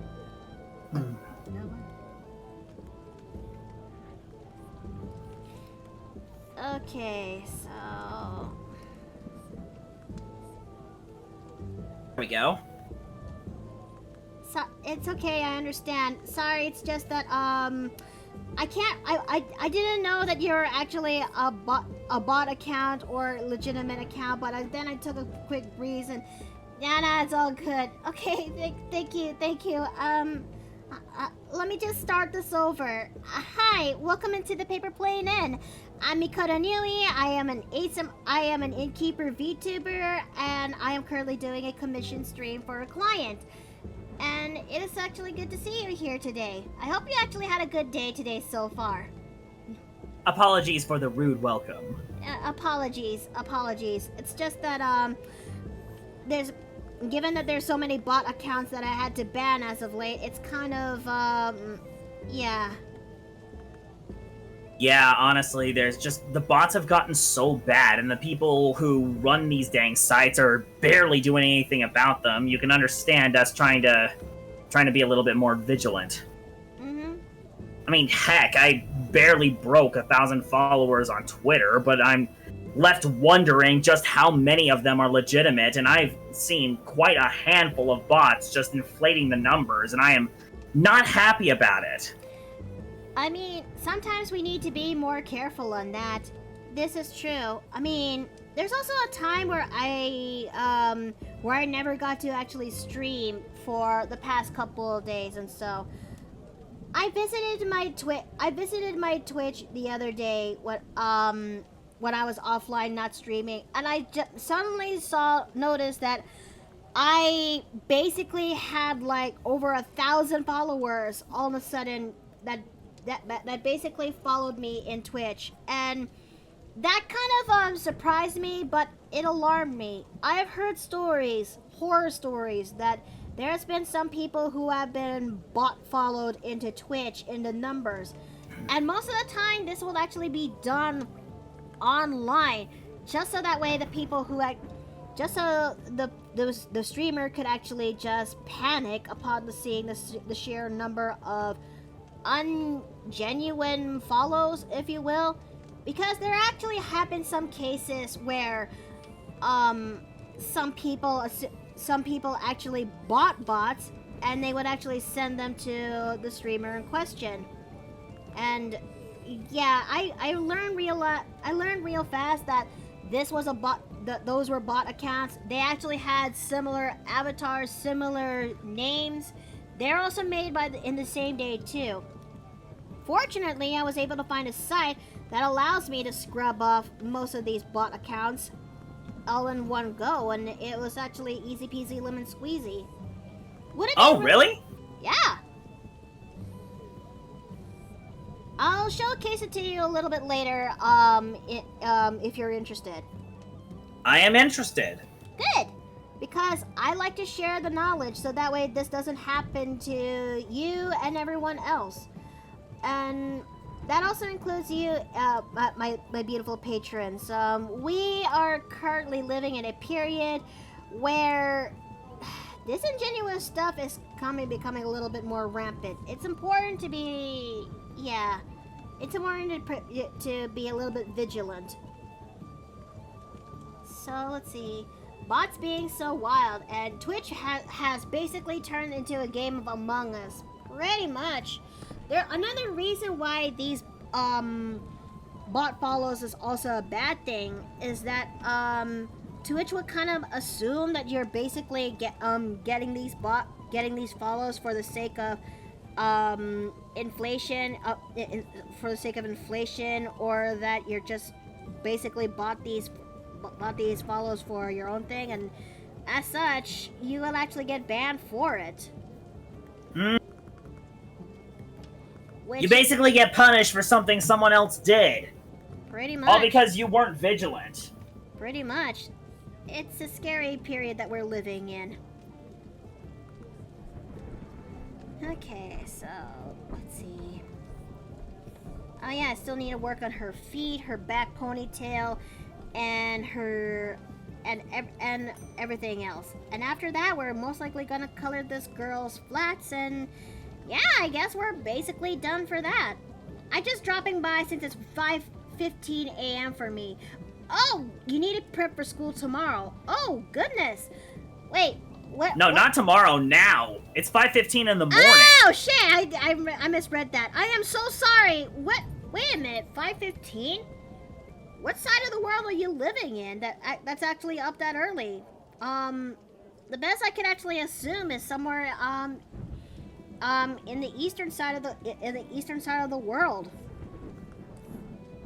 Take a wild guess and say maybe Australia? No, I mean, it is one of them.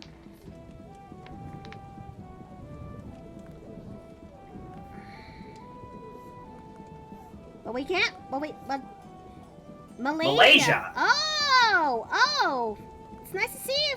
It's nice to see you from Malaysia.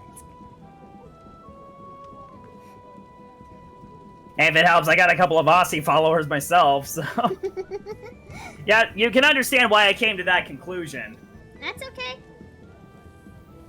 Aw.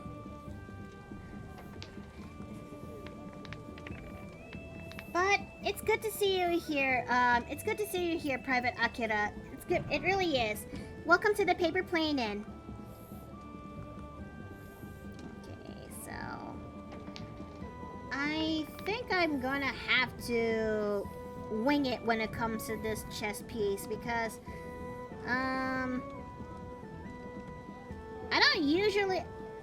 I really should actually draw more Dragon Ball characters so that way I could actually have a fundamental idea on... I'm pretty much I done can with like my... think of a couple characters you'd have fun with. Oh yeah. Is one of them Vegeta? I mean, it'd be cool if you drew Vegeta, but that wasn't who I had in mind. I'm pretty much done with my 3D animation work for now. I already give up on that. Well, I hope that you actually find time to get back into the swing of it, because I actually give respect to those who do partake.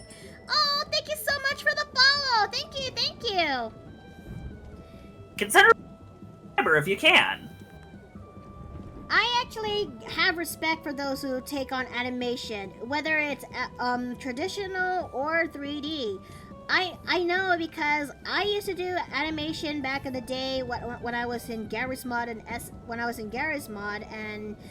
though it is stop motion animation, it still is, well, pain to actually do. So I actually give respect to those it is. who do that. It is so freaking hard to do, no matter which medium you're doing. People who do this for a living deserve way more credit and respect. Let's see.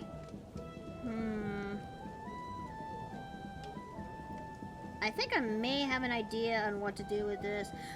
Just make sure it doesn't take 5 episodes to make them turn into their final form when you draw it.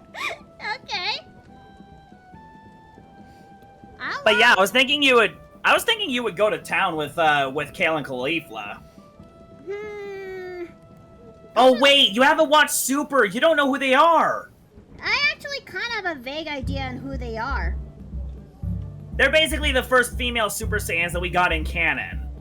And they're actually, and I know that Kale is actually the female equivalent to Broly. Yes. Okay, let me fix this over here because it doesn't look right. And I would also know that they have. I feel like I know what's missing here. You didn't add any thickness to the straps. I know. It's just that I'm trying to make the straps work in general with this. Because the sources that I'm given for this reference sheet it varies, if you will.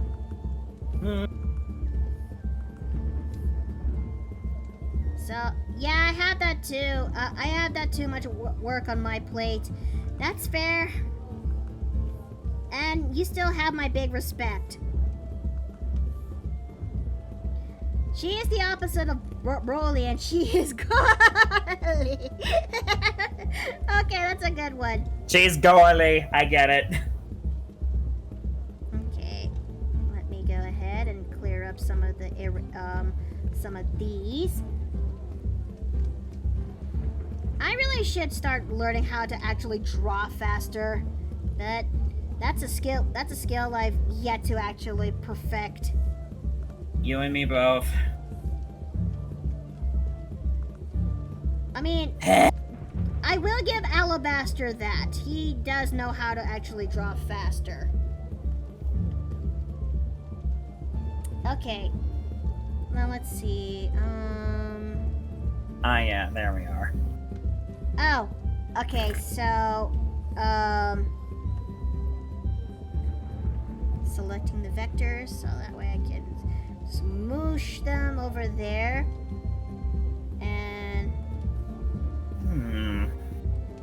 Yeah, I guess that'll do. I wonder. Do you think I actually did? Oh, Do you think I actually did this character design justice? I'd say so. Dan's certainly not gonna complain. Okay. Cause when it comes to Dragon Ball characters, you know,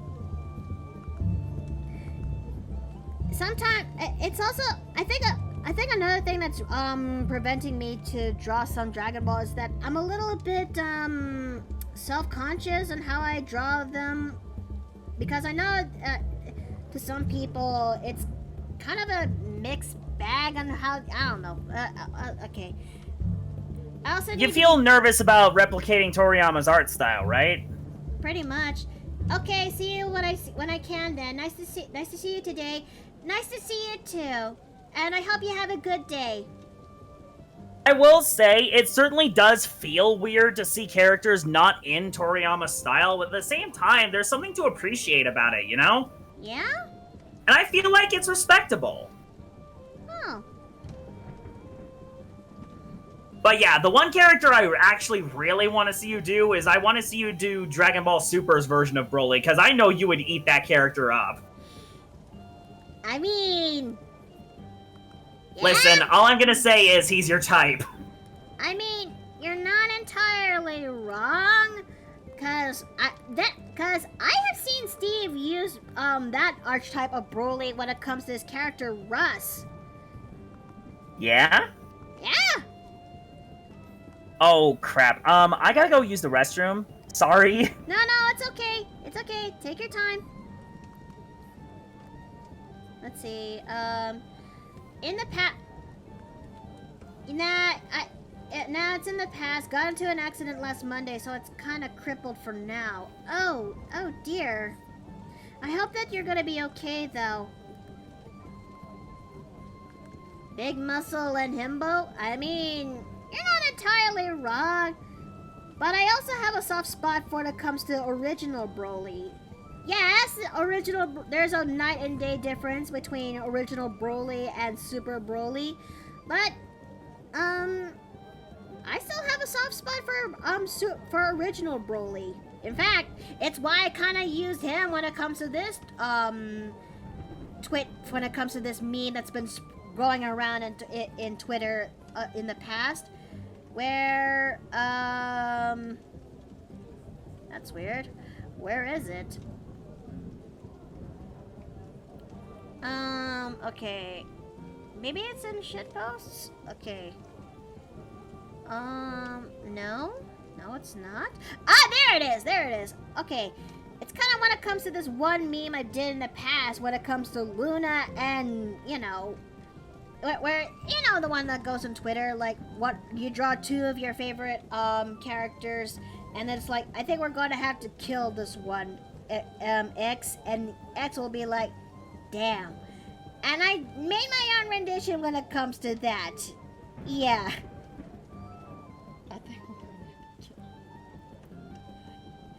So, let's see. Let me go ahead and start working on this.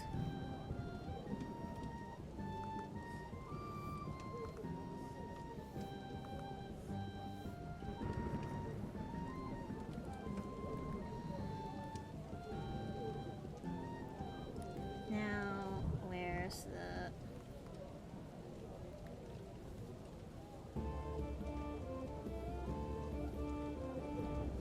Broly has zero hesitations. Yep.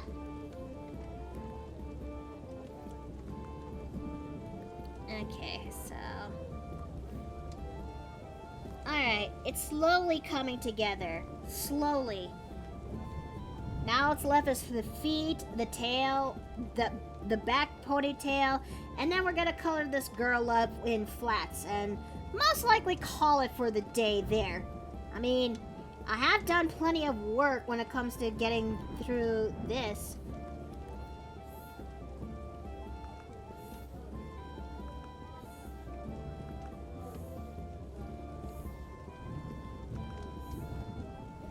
But you know, speaking of Super and GT, that is about Dragon Ball, if you will.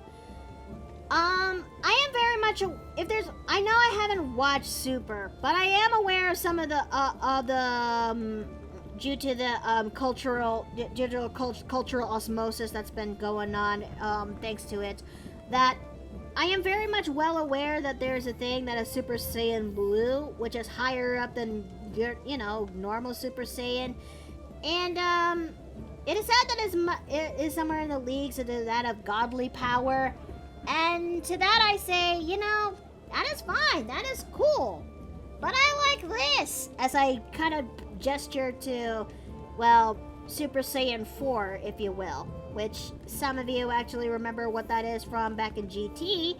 Is that they are, the iconic, the iconic monkey slash human hybrid-esque look.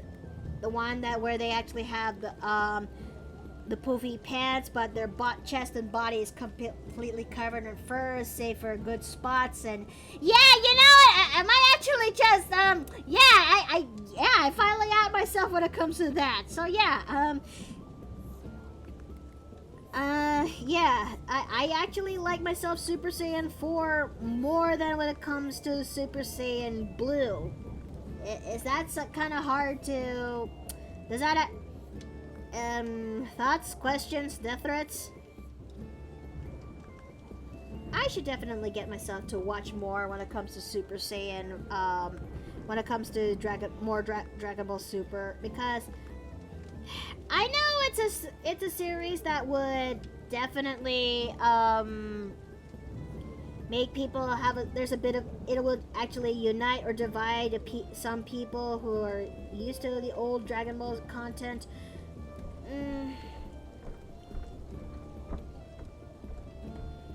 But I think to actually finally get the proper picture, I should definitely watch it, huh?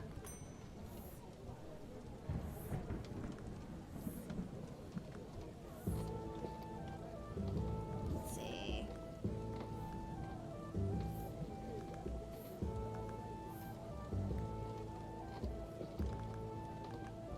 Hold on a second, let me actually go fix that.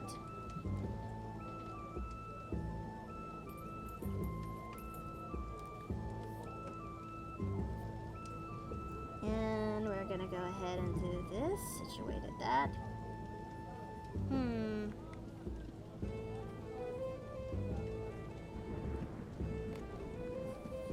I think when it comes to this girl, I think I have a plan of attack to make this one right.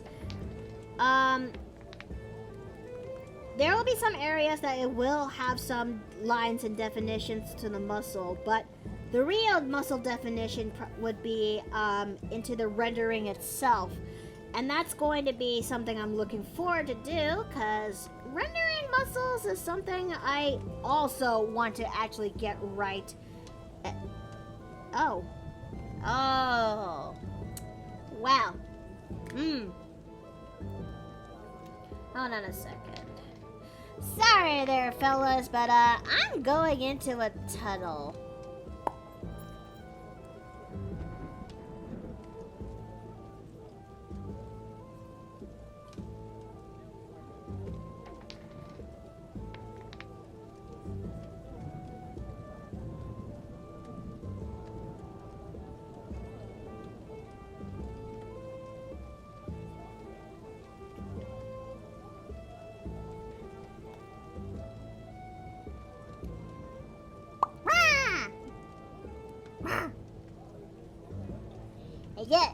I should get...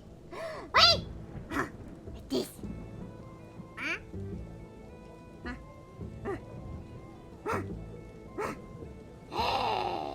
House Kermit is alone! There is nobody inside in to actually stop House Kermit this time.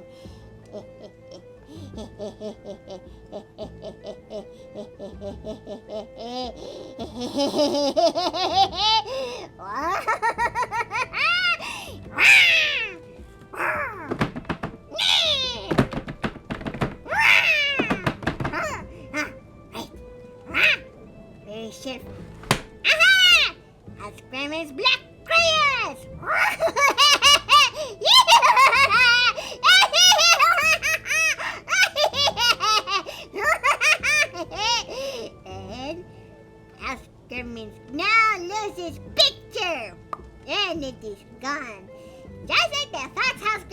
gonna have when... Where is the treat? There. Ah! Ah!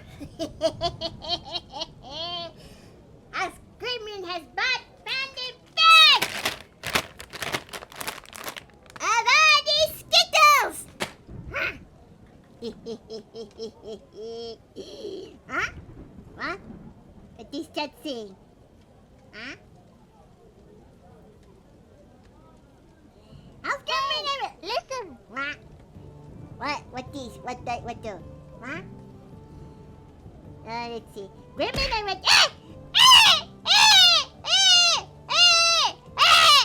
What did I do? I didn't do nothing! How's Gremlin, I gave you a bag of Hershey's if you clean up mess. House Grandma needs more convincing. In the meantime...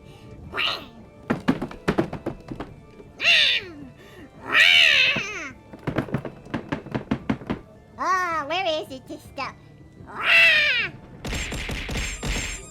Grandma has it! Where is House Grandma's stuff?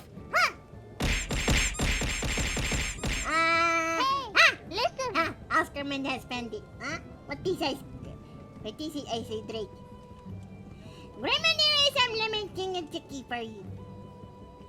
Huh? What is?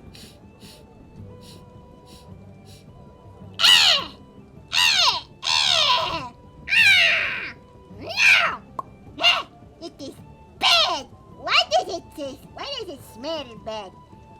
How about 9 shiny gold-painted rings? Huh? House Gremlin doesn't care about monetary bullshit! Unless it may actually be used for actually making Chucky. It is like a tiny cake. Huh?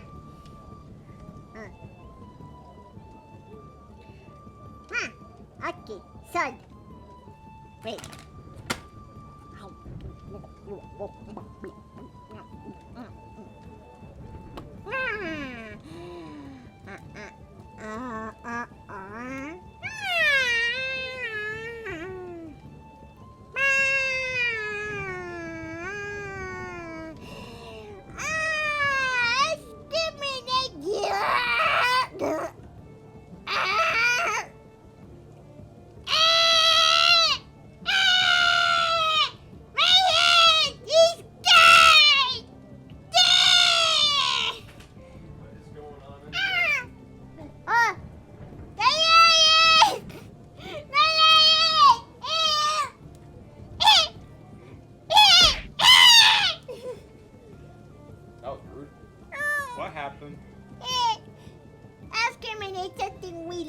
Sour.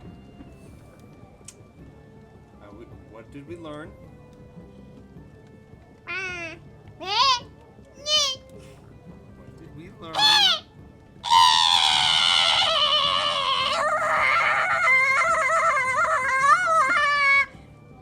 Well, what did we learn? Don't be stupid. Good gremlin. I didn't actually hear your answer. 9 pink gold-painted rings. Houseman took 1. My drink! I'm just fulfilling it. Okay.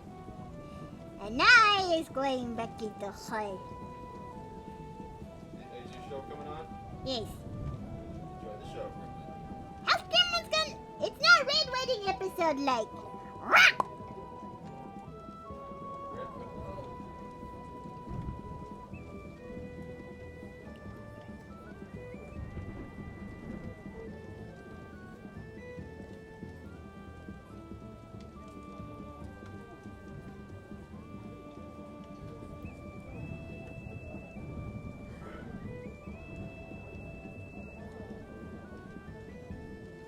Hey guys, what did I miss?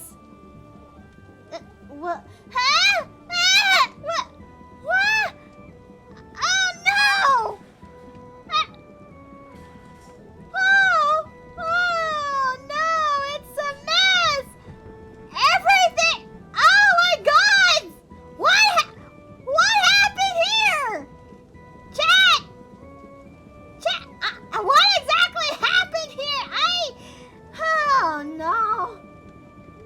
this is why we kind of need someone to keep an eye on the gremlin. Sorry, I was busy with laundry in the kitchen. That's okay. We tried to bribe the gremlin to clean it up. And instead, you gave her sour chalky, where I had to literally shake her like a rag doll in order to get her to stop. Well, she got better. She got better, but still. Well, what is gremlin doing again now that she returned back to her hole? Something about a show and red weddings. Oh no. Oh no. Have you ever heard of Game of Thrones' Red Wedding? Yes. Oh no. Alright, she got the Blu-ray version. Oh no. So she's gonna see all those intestines. I know, and it's gonna be incredibly more. Honey, Yeah. prepare a room for the gremlin in case if she needs a comfort. Check on her. Yeah. Baby! Hold on a second. Let me actually go and, well, see how this actually. Give me that bag. Remy? Gremlin! Gremlin? You okay? There it is.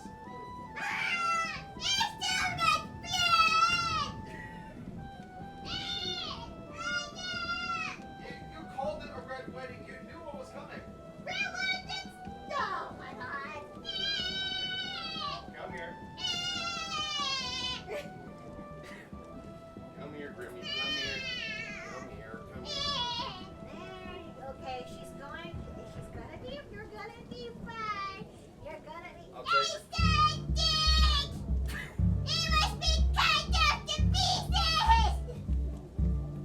Yeah, that'll do it. Come on, we're going to the kitchen.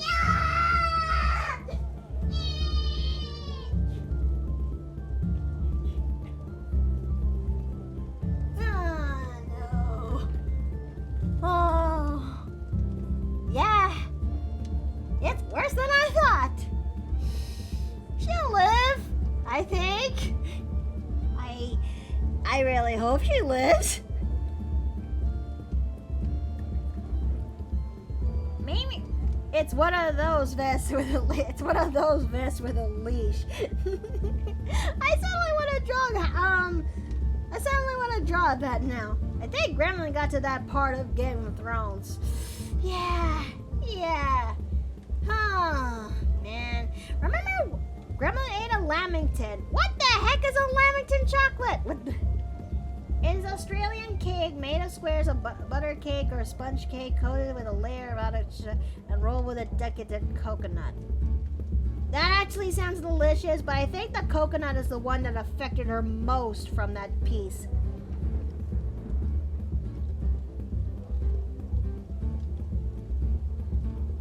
Okay.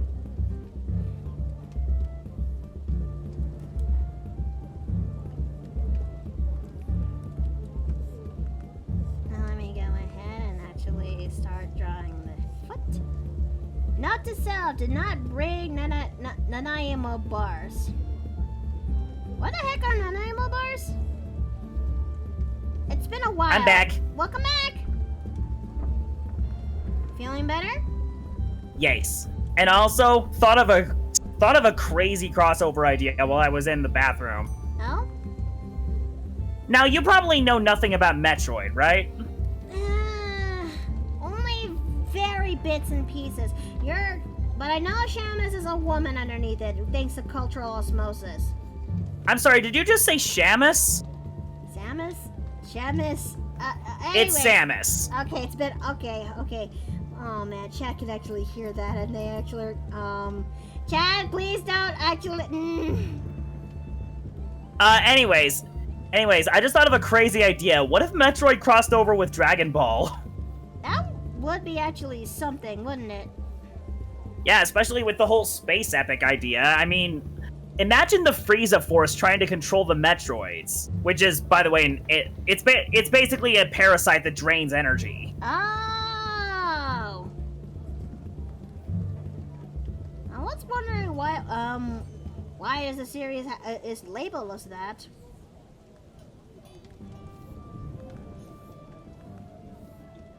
Okay, so we're I really don't know. I know, doesn't it really perturb you that you're talking to someone who has little to bare minimum knowledge when it comes to Nintendo, owned series and products? Times, but at the same time, it's so ingrained into my being that I basically just don't think about it that much.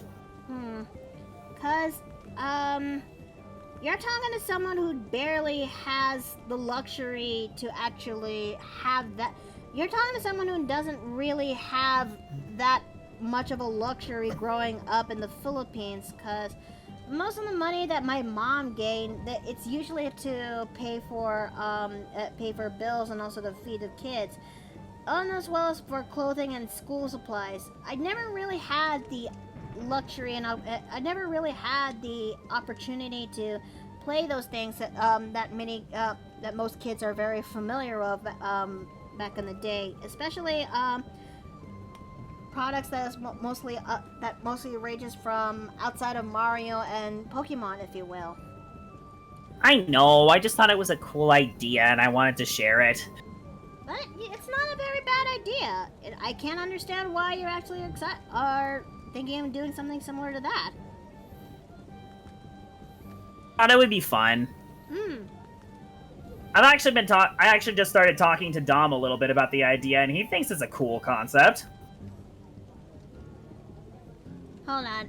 I need to actually take a look at another reference on how to get this tale right. And I know just the character in the description that has something similar to this. Worms is one of these things is not like the other. One of these things is what I need. Okay. I'm sorry to hear that. That's okay. Well, hey, don't worry. It's okay. Shamus, which is an Irish Samus. Oh my gosh, imagine a red-haired Samus. I mean, I already got a green-haired one, so it's not that out of the ordinary. I'm sure that there's some people who actually did manage to make one that's similar.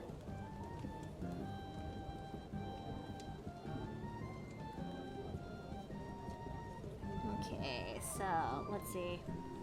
With inflation, the Super Nintendo was still pretty expensive. When I found out what it was, and Dad, I went, Dad, you spent $600, $28 on a toy for us?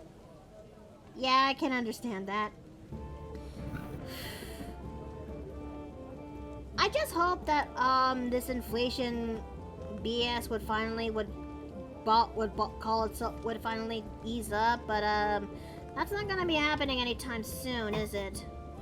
Yeah, not without the market crashing, and even then.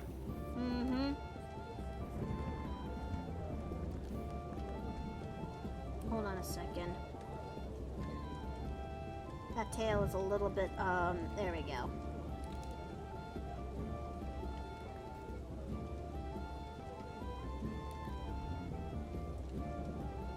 Okay, no. Given that this tail is a monkey tail, we're gonna, make some bits of tufts of hair that sticks out.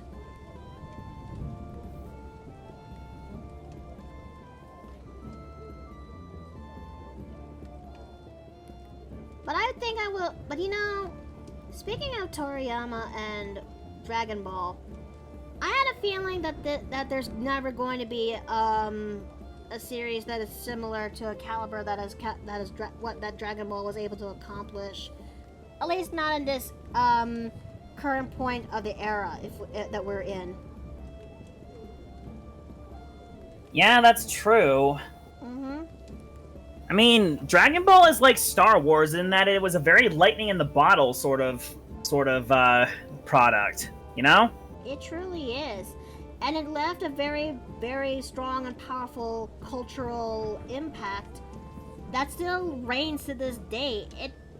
It'll be something to create. It would be incredibly something to create something that is the caliber that Toriyama was able to succeed. And it's a shame that he was gone, but at the same time, this is unfortunately a reoccurring thing that's been going on to creators in Japan, if you will. That overworking, or karoshi is what it's properly called in Japan, is a very common but problematic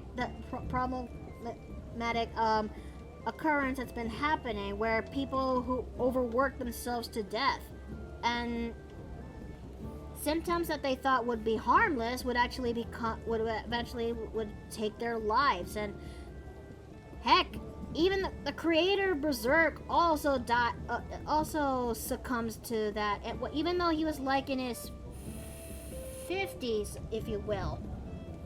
And Berserk was not even finished.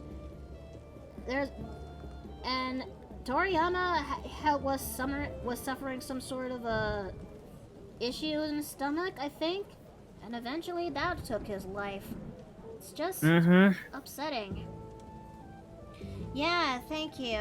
Do you think that's a good... Okay. Oh, and I looked through my collection. No Raditz card. Why do you think that's a good thing? What are you talking about, Emerald Marine? Can I have proper clarification?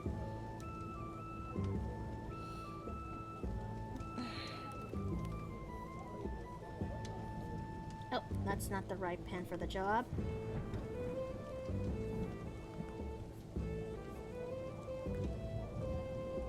I just hope that when it comes to this, that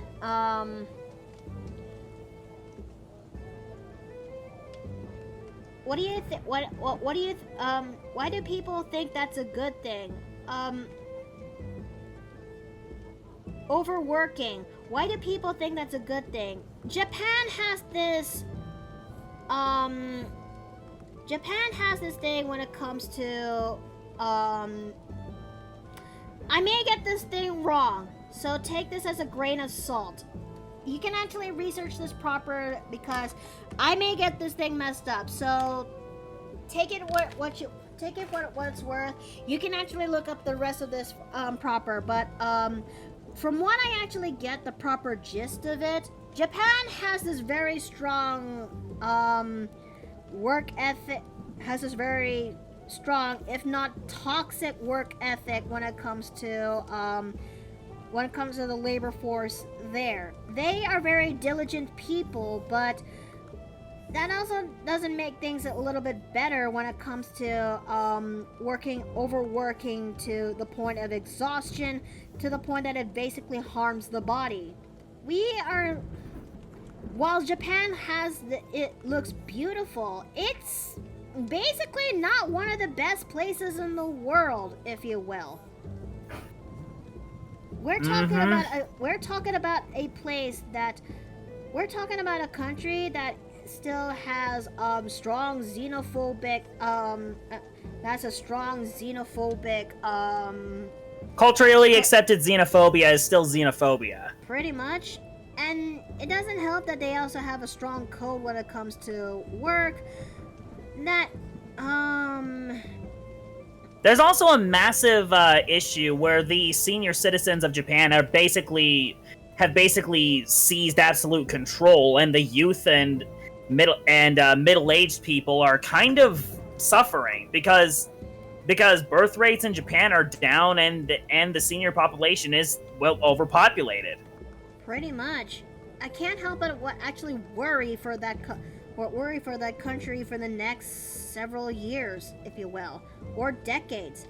But you know what would actually make things a lot better for them? If they try to open up their borders a lot more, be a bit more accommodating to the possibility of change, as well as accepting other people to come into the country. Because that place, if it keeps going the way it is, it's not going to last, you know? I mean, the world is changing, whether they like it or not. And to adapt is to survive. Yep, adapt or die. But that being said, I do need to go. Rachel just came home. Alright, you take care. Have a good day. You too. See you later tonight. But yeah, it also doesn't help that it also doesn't help that with all of this with all of this, the how Japan currently is, it's no wonder so many people in that country are very unhappy, if you will. Anime isn't gonna last. I mean, I'm sure that they'll still create anime, if you will. But if anything, I am much more concerned about the cultural, the people, the cultural, and the culture and everything else that lives in there, because I know it's a lovely country, and many people wanted to go to that said country because why not, for their own separate reasons. But I just hope that they're very well aware that it's not 100% a, well, not 100%, it's 100% not the happiest country in the world. Because there's some things that you will get a big shock out of when you get there. Well, yeah, but I've seen it happen here too, and at times it's resulting in injury. When I was working in a grocery store, when a guy got I asked him when he has a break. It was like 5-6 hours ago, and another coworker was so dehydrated he actually had a seizure, collapse at work, and yes, it was dehydration. Oh, gods! I am so sorry for your coworkers. I really hope that they are okay at the end of the day when that actually happened to them.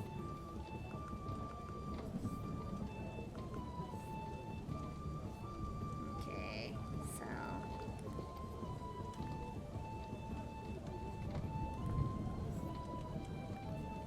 oh, no, let me go ahead and there we go.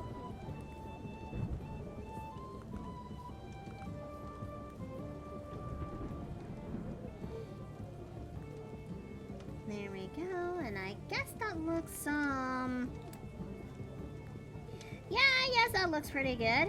So I guess that's, this'll do for for our lovely Saiyan character here.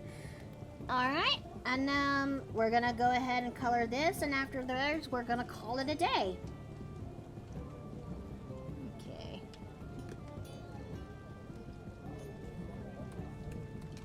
Ink Master. Okay. Now then, one of these is her skin tone color, and okay, we'll go for that. And Xandru, hi, welcome back, welcome back. It's so good to see you again. I wanted to go there until I found out about the xenophobia and unhappiness. The first guy wasn't her, but I told him he was supposed to. But yeah, we can't encourage this kind of a thing. Yeah. So, when you do finally get to go there in Japan one day, I still hope that you actually have a good time. And it's important to be a little bit open-minded on what's going on on when you finally get to go around over there. Okay. But Xandru, it's so good to see you again. Welcome back. Okay, so we're gonna go ahead and start working onto this girl's flats.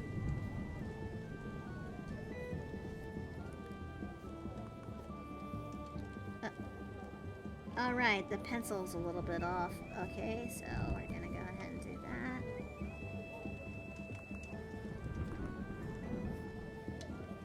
And there we go. Let's also don't forget this too. I really hope I did his character justice. There we go. I don't think they'd like me, a fat white person and all. Yeah, well, you're still acceptable when it comes to here in the inn. Truly. It's good to see you too. Aw, thank you. I mean, it is the right skin tone color. I guess I am in the right track after all. Okay.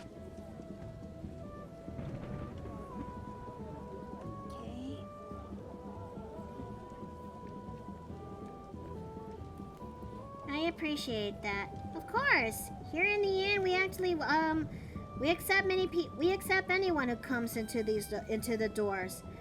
I want to make sure this place is inclusive and also also welcoming to anyone who comes in. I know what it means to be I know what it's like to basically be the one who's always a stranger, always on the outside looking in, never try to who always tries her hardest to make it work when it comes to other friendships and places she's in, only to learn that no matter how hard you tried, you're always going to be the stranger. And I don't want anyone to actually go through that. So it's why I actually made the inn in the first place. I want to make it a place so that everyone actually gets to have a place that they can belong, or a place they can actually sit down and rest, and they can actually and they would actually carry on their day. And that's okay. I mean, that's what an inn is for. This place is a pit stop to where you're going to be going in your next direction. All I ask is that you come by every now and then, and I will always welcome you with open arms when you do. Okay. It's like the late Michael Jackson said, if you don't want to make it if you want to make the world a better place, take a good look at yourself and make a change. Pretty much. Okay, yeah. How are we gonna color your eyes? Is it also black? It's also black. Okay. I have a better idea.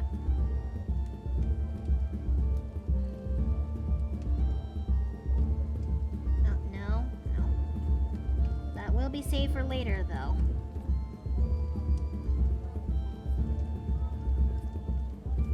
Alright, and, oh, almost forgot about this part here. There we go. Rendering these muscles is going to be a challenge and a half, but I have a feeling I can most likely do that, So, I know I'm preaching to the choir here, but being open to foreigners is equal to helpful to you. Pretty much. Okay, hold on a second. Let me actually go ahead and, make this over here. Oh. Okay, there we go. I almost forgot about that one. Okay. I sure hope I actually got that boob plate kind of right. If not, then... You know what? I'm gonna fix that boob plate, because it's, looking a little bit on the, a little bit janked. So...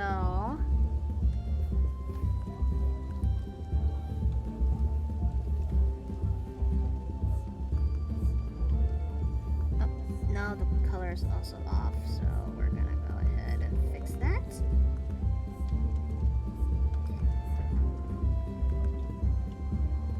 Okay, so,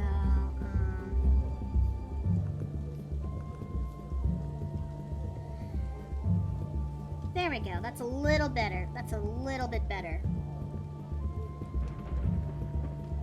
On a completely unrelated note, I know the end of it all will pull through, but I'm waiting to get my new chair fixed. But waiting to get my chair fixed won't be fun. I still hope that your chair does get fixed at the end of the day. Okay, come on. Let me just I need to save this before I continue. There we go.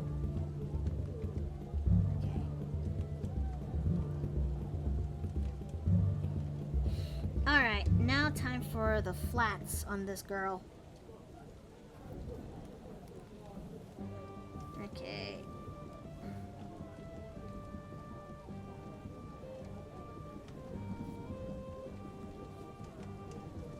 It'll be fixed next week.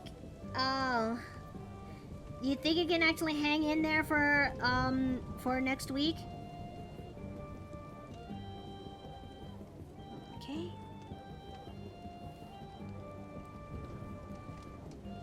I wonder if the color in this one... feeling the color in this is wrong. Or something's off with this. I think I'll take a good look at this a little bit later when I actually do value test.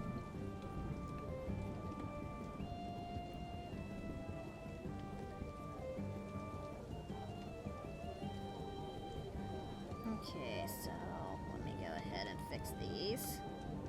Fill these up. Okay.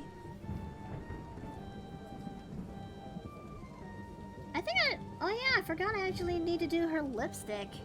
Or maybe she'll have the most natural lip line color that I'll possibly give her. To actually just be a little bit accommodating to the character, and I just realized I forgot to make the lines on her shoes. Oh, well, that's going to be a fix I can do in a moment.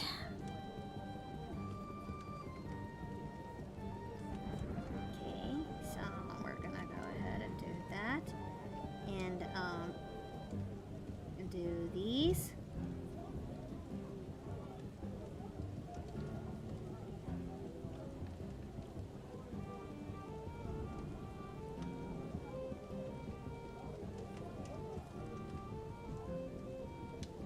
Also the bracers too, and was the stomach also? Yeah, the stomach is also that too. Okay, there we go. There's another chair in the corner, but the one with the legs is really wobbly, and I think it's just as short as the one right now. So even if it was short, I think it would likely break, as since it doesn't belong to me. Oh, that is the dilemma, isn't it? You think you're gonna be okay, though?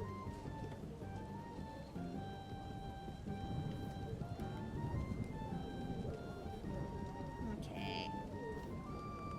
Let me go ahead and start working on the lines on her shoes and the line on her boots. Okay.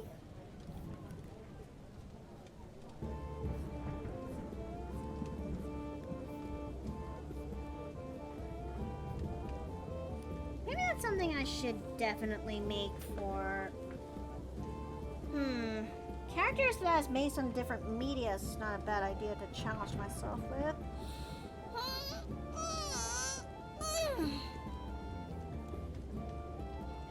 Okay.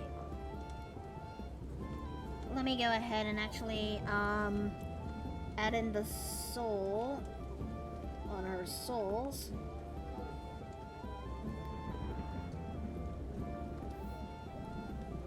Okay.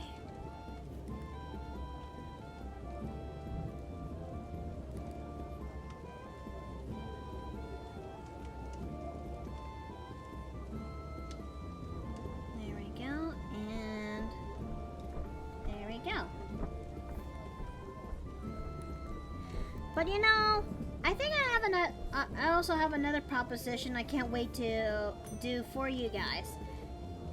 Once upon a time, I used to do read-along streams so that everyone would actually have an idea on what the story is going to be about. Most of the time, it's for cringe fiction, but I am actually open to actually do read-alongs when it comes to other series and anime that folks have known, or series that no one has actually heard about before.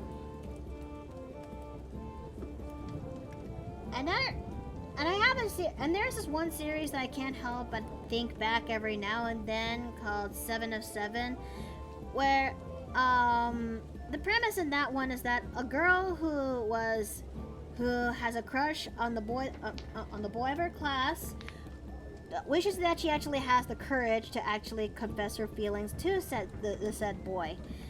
It was one day when her father came back from a trip that he actually presented her, the girl, a gift that he got from this trip, which is a heart inside of a crystal. But before she could actually, but then she left, not before the father actually warns her it's not a good idea to put that crystal in front of moonlight, if you will. the girl, in her earnestness, wishes that to the moon by holding up the crystal up to the moon, that she wishes that she has the strength to tell the boy her feelings. This kind of unleash a phenomenon that allows her to that allows the crystal to spawn into 6 more hearts, all in which that it actually just basically created 7 copies of her, but each of these 7 copies have different personalities that she never thought would actually experience. And that's why it gets the name 7 of 7. And the character's name and the girl's name is Nana, if you will. I was thinking that if I could find that series again, we could actually do a little bit of a read along so you guys can actually see the shenanigans when it comes to that. So, yeah. Okay, so. Hold on a second. I need to. I almost forgot the eye line over here.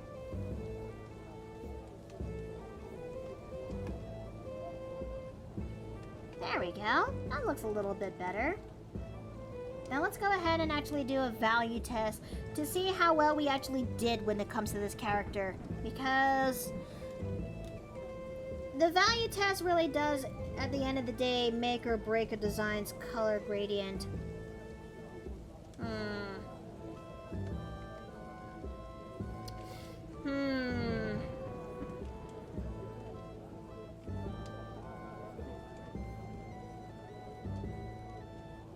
I mean, the skin tone looks just about right, as well as the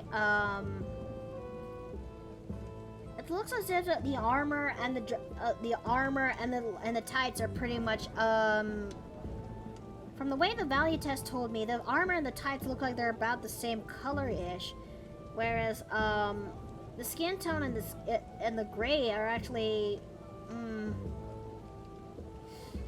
what the hell, I'll figure this one out a little bit later. But I think this actually looks pretty good. What do you guys think of this commission so far? This is going to be the dynamic pose as compared to the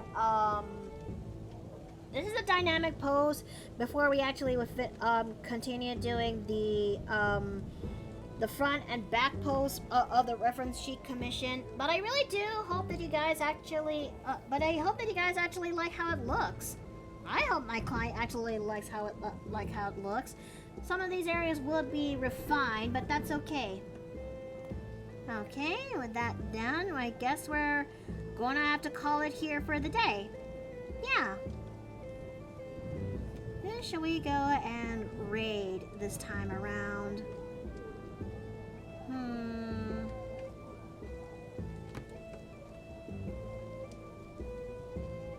This is a very good question.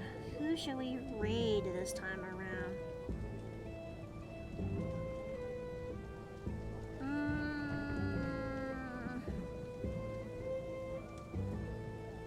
Actually, I think I'll just have to call it here for the day. Maybe there's gonna be a raid, but actually, I think that for this time around, we'll just go ahead and raid Wolf Pup. Well, let's go raid Wolf Pup. It's been a while. But no, not cheer. I don't do that to my own channel. So we're gonna go ahead and do that and copy this, and there we go. And with that said and done, we're gonna go ahead and start raiding Girly Wolf Pup. It's been a while since I've raided one of my friends. There we go. I truly do appreciate that you guys came by here today and watching this stream go down and see how well this actually progress. So I really hope to actually see you guys tomorrow, where we actually get to enjoy more of JoJo's Bizarre Adventure. And yeah, that's gonna be it for the day. But until then, may y'all have a good night, May you all eat well and rest well. And I'll see you guys next time in the Paper Plane Inn. Take care!